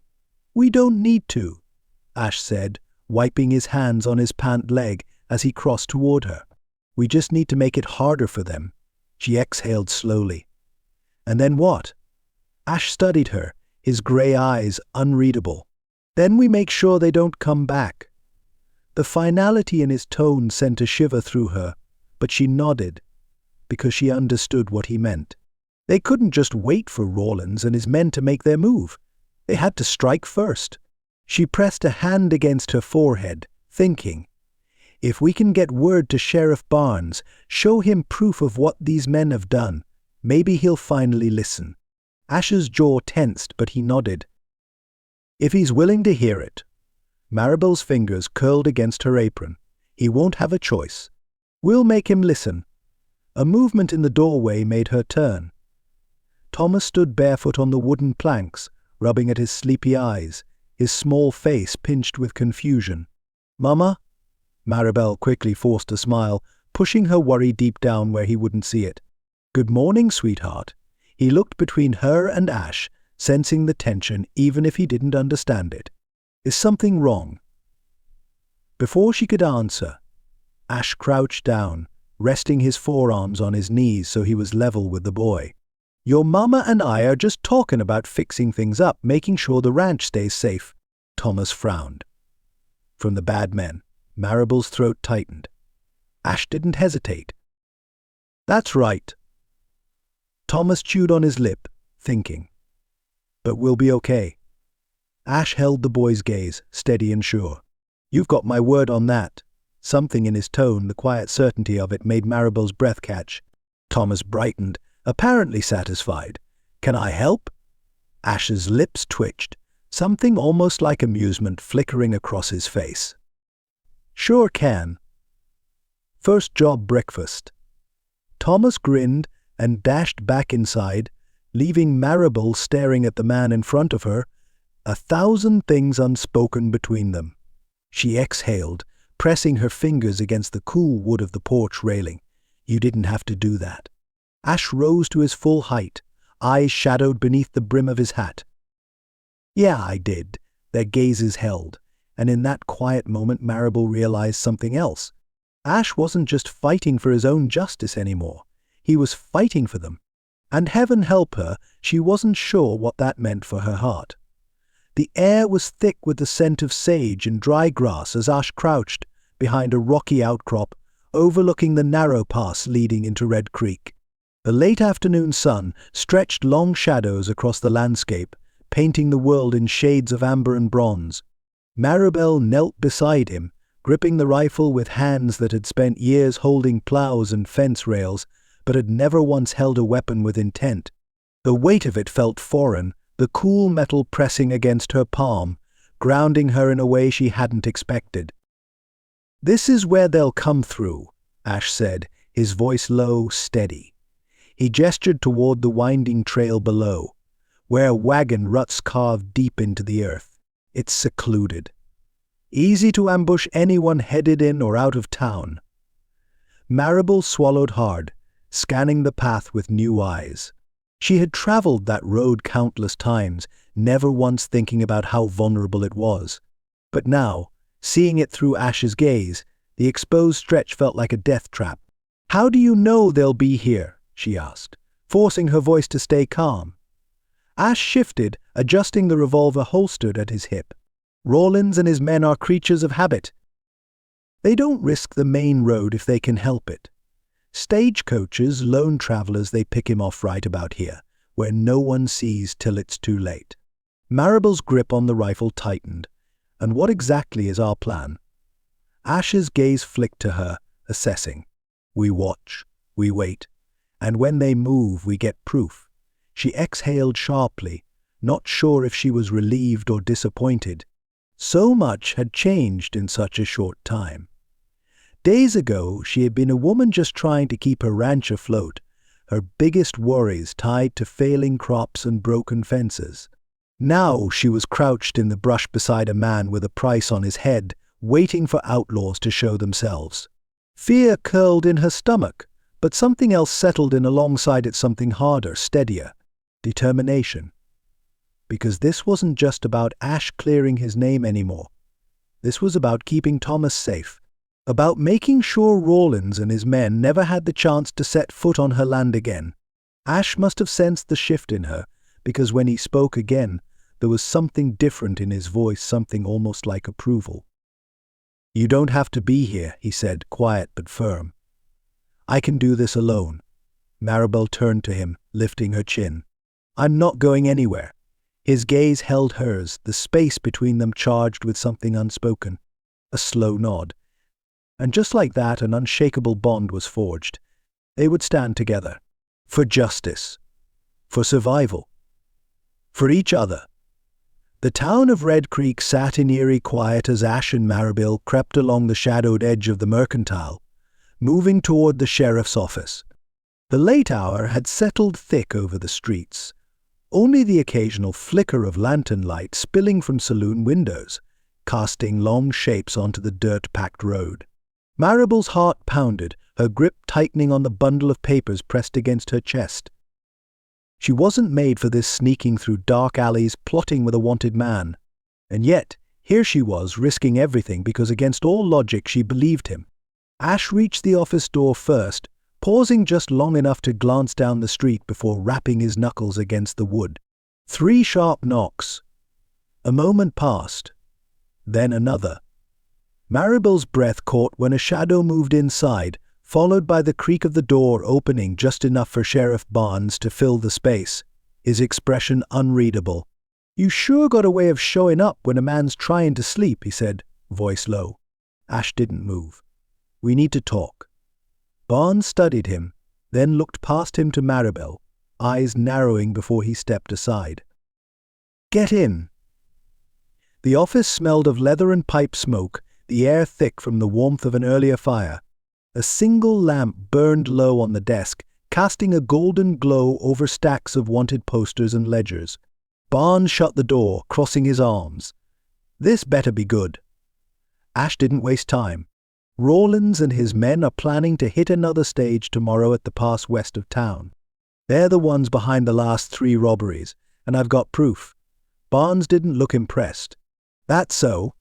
Maribel stepped forward, setting the bundle of papers on the desk. "I overheard them at the mercantile. They think Ash is out of the way, and that no one will stop them." Barnes raised a brow but unfolded the top page. The words scrawled in jagged ink, detailed routes, drop points, and names, evidence Ash had gathered, proof that Rawlins had planned each attack down to the last stolen dollar. The sheriff skimmed the documents, his frown deepening. When he finally looked up, his eyes locked on Ash. "You expect me to believe you?" A man with his face printed on half the wanted posters in the territory. Ash's jaw tensed. "You don't have to believe me. Just watch." Barnes exhaled through his nose, tapping a finger against the desk. The room stretched thick with silence, the weight of the decision settling between them. "Then, finally I'll have my men keep their distance. If you're right, we'll be ready." He leaned in, voice dropping lower. "But if you're wrong, if you set foot anywhere near that ambush and don't prove what you're claiming it is." Marable sucked in a breath, the sheriff's words pressing cold against her spine. Ash, however, didn't flinch. "Then I guess I better be right." Their gazes locked, an understanding passing between them. Barnes leaned back, rubbing a hand over his chin before nodding once. "Sunrise, West Pass. You get one shot at this, Calloway. Don't miss." Ash turned for the door, his movements smooth, steady. Marable hesitated, then followed, stepping out into the cool night air. The door shut behind them, heavy with finality. She let out a slow breath. "You realize what's at stake?" Ash adjusted his hat, his voice calm. "Always have." She looked at him, searching for any sign of fear, but there was none. Only the quiet resolve of a man who knew his fate was already written unless he rewrote it himself. And for the first time since this began, Marable prayed they weren't too late. The sun dipped low on the horizon, casting long streaks of gold and violet over the land. A thick stillness settled across the ranch, the kind that came before a storm, silent, expectant. Marable crouched low behind a pile of stacked barrels, her fingers curled tightly around the rifle stock. She forced herself to breathe slow and even, though her pulse hammered wildly in her ears. Ash lay hidden near the barn, his revolver drawn, his body tense as he watched the road. The sheriff's men were scattered along the tree line, barely visible in the deepening shadows. They had one chance to make this work. Rawlins wouldn't know what hit him. A faint crunch of boots against dry earth sent a cold shiver through Marable's spine. They were here. Rawlins rode at the front, his frame outlined against the dusky sky. He pulled his horse to a slow stop just beyond the fence line, his eyes sweeping the quiet ranch with an air of confidence that sent dread curling in Marable's stomach. "Looks real cozy," he said, his voice carrying in the stillness.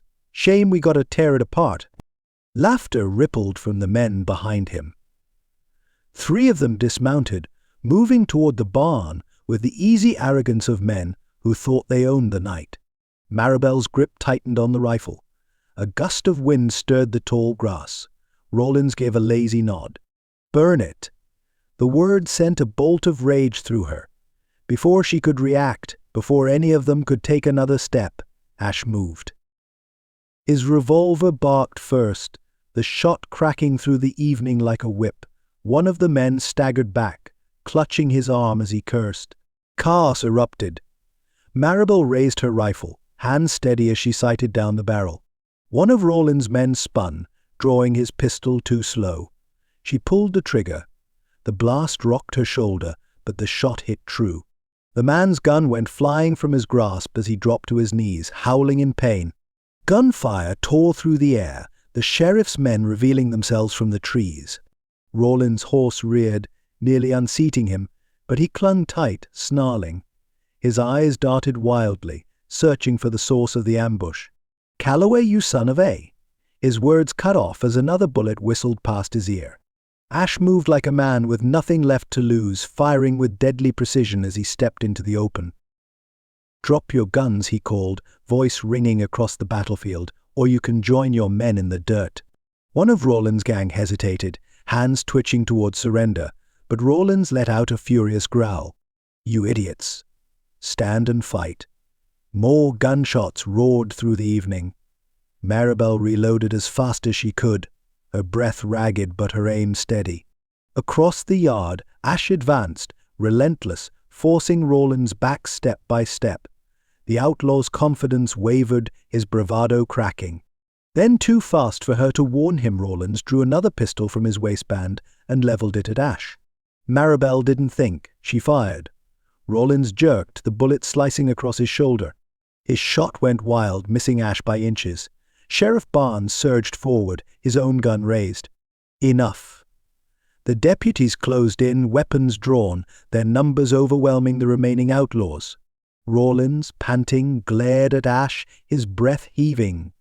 Blood dripped from his shoulder, staining his shirt.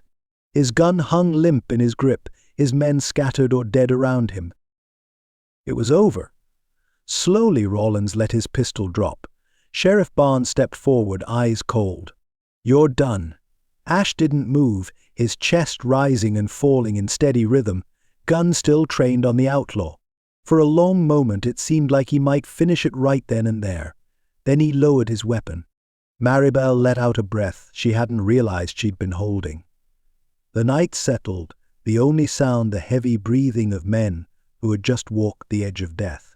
And as Rollins was hauled to his feet, wrists bound, Maribel looked at Ash, really looked at him. They had won.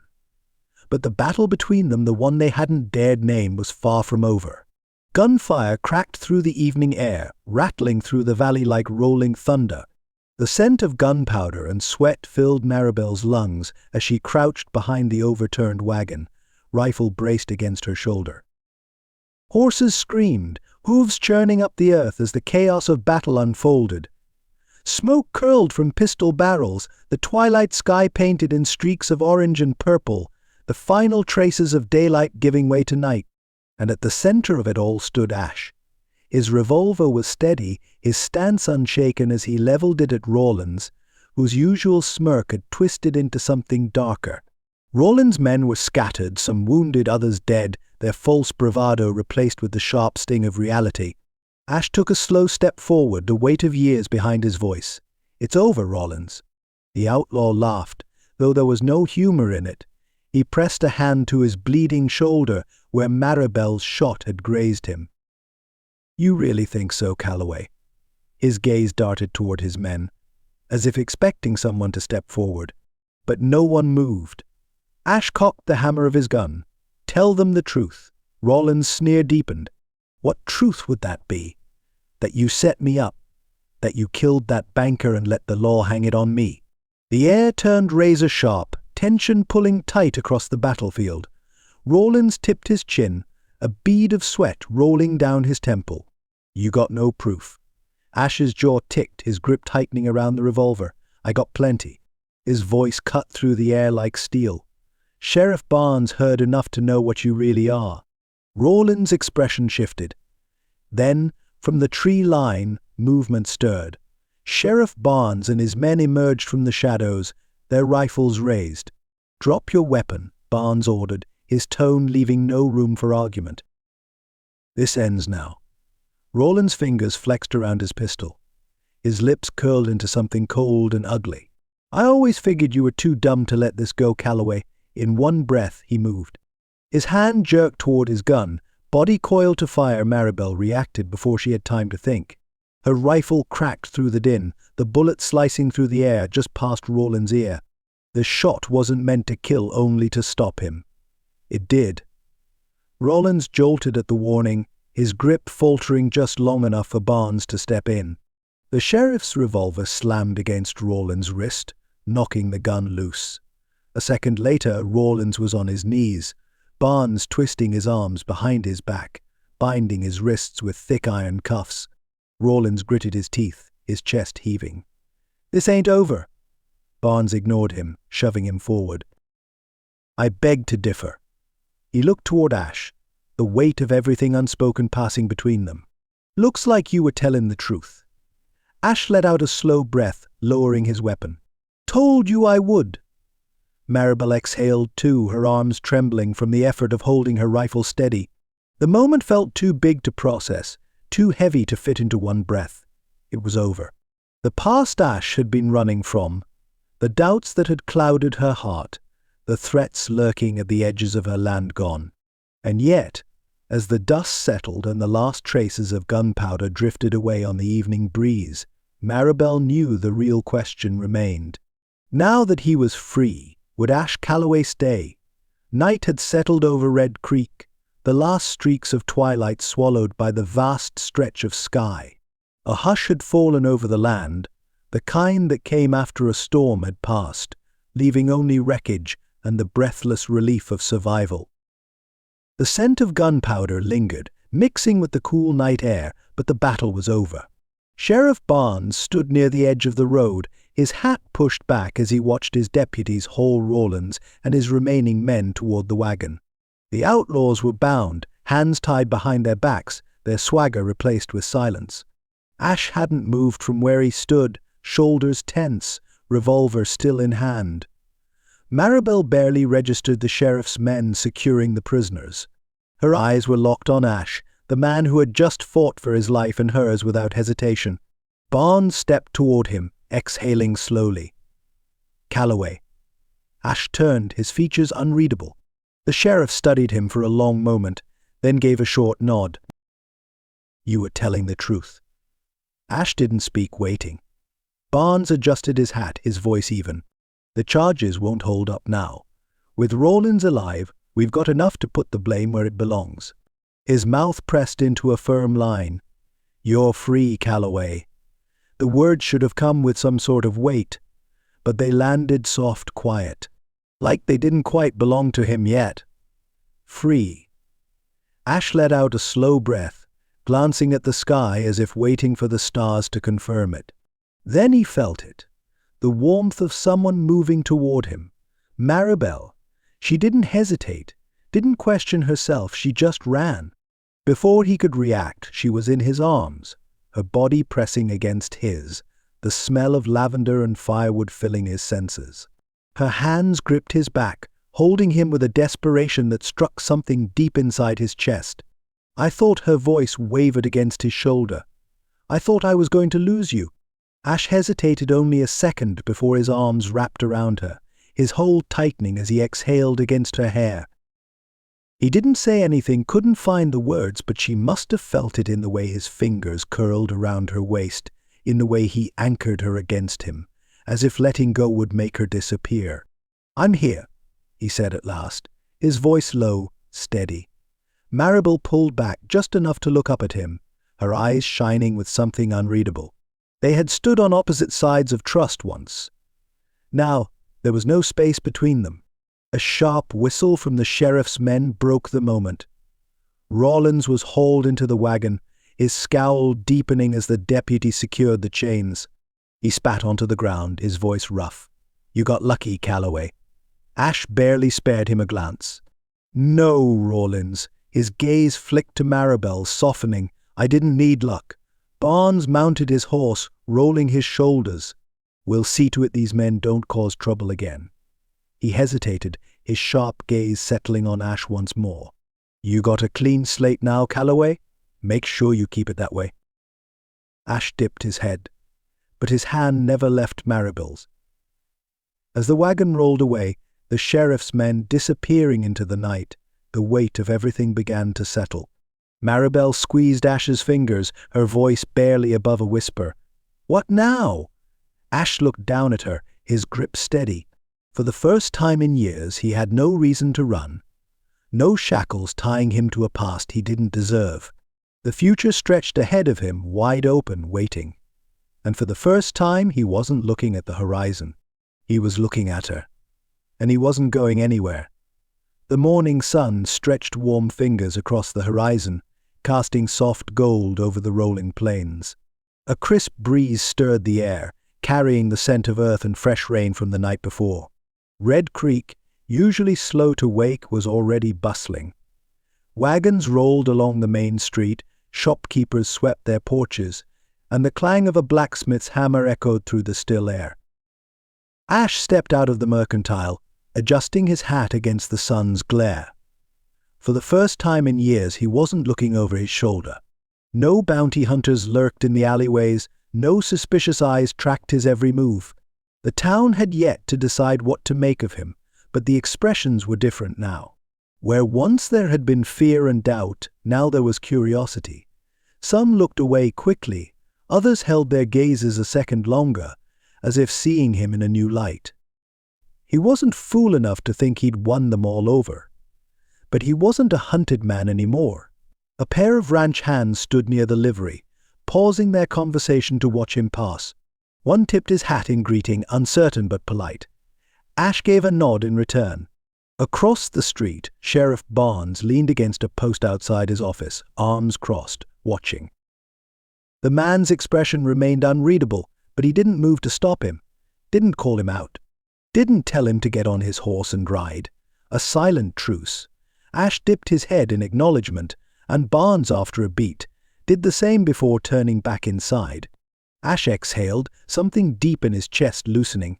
It wasn't quite acceptance. But it was a beginning. And for the first time, that was enough. The morning stretched soft and golden over the land, the sky a pale blue brushed with wisps of white clouds. Birds called to one another from the trees along the creek, their songs light, unburdened. The air smelled of fresh earth and sun-warmed grass, carrying none of the weight that had hung over the ranch for so long. Ash guided his horse along the worn path toward the house, his gaze sweeping over the land that stretched before him. The ranch looked different now. Not in any great way. There were still fences to mend, still long days of work ahead, but something about it felt settled. Like the land had finally taken root in its own place. Like he hadn't expected to feel that. The last time he rode away from this place, he'd believed it was for good, that it had never been his to want. But now, looking at the barn standing sturdy in the morning light, the field stretching strong toward the horizon, he couldn't ignore the truth curling low in his chest. He wanted to stay. And for the first time, he thought maybe he could. Maribel stood on the porch, arms folded loosely, as if she'd been waiting for him. Her hair was pulled back, a few strands slipping free, and the morning light caught in her eyes, making them shine in a way that sent something warm through his ribs. Thomas sat on the steps, his hands busy tying a rope into knots. He glanced up when Ash rode in, grinning wide. "You came back," he said, scrambling to his feet. Ash swung down from the saddle, boots hitting the ground with familiar ease. His gaze met Maribel's before he answered. "I reckon I did." Something unreadable passed over her face, a softness, a hesitation. She stepped down onto the dirt, closing the space between them. "I wanted to thank you," she said quietly, "for everything." Ash studied her, noting the way her fingers curled at her sides, as if she were trying to find the right words. She exhaled. "I was scared to trust you." A pause, then more certain. "But I don't think I am anymore." His throat tightened, the weight of that admission hitting deep. Maribel took a step closer, close enough that he caught the scent of lavender and the faint trace of soap from her morning chores. "Thomas and we've done all right on our own," she continued, voice softer now. "But that doesn't mean we have to." Ash held still, letting her words settle, feeling something shift in the air between them. "I don't know what you're planning," she went on. "Maybe you still want to leave. Maybe you're not the kind of man who stays." She hesitated, her gaze searching his. "But if you are, there's a place for you here." His chest ached. She was offering him more than a home. She was offering him something he'd never let himself believe he deserved. A future, a family. He swallowed hard, glancing toward the boy who had attached himself to him so easily, so willingly, then back to the woman who had fought him at every turn, who had every reason to doubt him, and yet was standing here now, asking him to stay. For the first time in years he felt something settle inside him. A quiet. A certainty. Ash reached for her hand, his fingers rough against hers, but she didn't pull away. "I never thought I'd find a place worth staying for," he admitted, voice low. "But I think I just did." Maribel's breath hitched, and he saw it the moment she knew, the moment she believed him. She squeezed his hand, just once. Then, with the sun rising high above them, the weight of the past finally left behind, Ash Calloway knew one thing for sure. He wasn't running anymore. The afternoon stretched golden over the ranch, the kind of warm, easy light that made the world feel safe. The wind stirred gently through the tall grass, the barn door swung lazily on its hinges, and the rhythmic clatter of Thomas's boots against the porch filled the air with boyish energy. Ash stood near the steps, hands resting loosely on his belt, watching as Thomas raced a stray dog across the yard, his laughter ringing out in bright bursts. The sight sent a warmth through his chest that had nothing to do with the sun overhead. Beside him, Maribel leaned against the porch railing, a thoughtful expression on her face. "I've been thinking." Ash tipped his head, waiting. "We ought to expand the livestock," she said, nodding toward the grazing pasture. "More cattle, maybe even a few horses. We've got the land for it." Ash chuckled. "You already got me working, and I haven't even agreed to stay yet." She turned to him then, arching a brow. "Haven't you?" His chest tightened at the quiet challenge in her voice. He hadn't given her an answer, not in words, but he knew it deep in his bones. This was home. And she knew it too. Maribel studied him, her gaze softening. It's different, isn't it? Ash exhaled, glancing out at the land, the house, the boy chasing the dog in the field. Yeah, he admitted, voice quiet. It is. He turned to her, catching the way the sun lit the edges of her hair, the way the curve of her mouth softened just enough to make his breath hitch. A man like him didn't deserve this, didn't deserve her, but maybe, just maybe, he could earn it. He reached into his pocket, his fingers brushing over the small, simple band of silver he'd picked up in town that morning.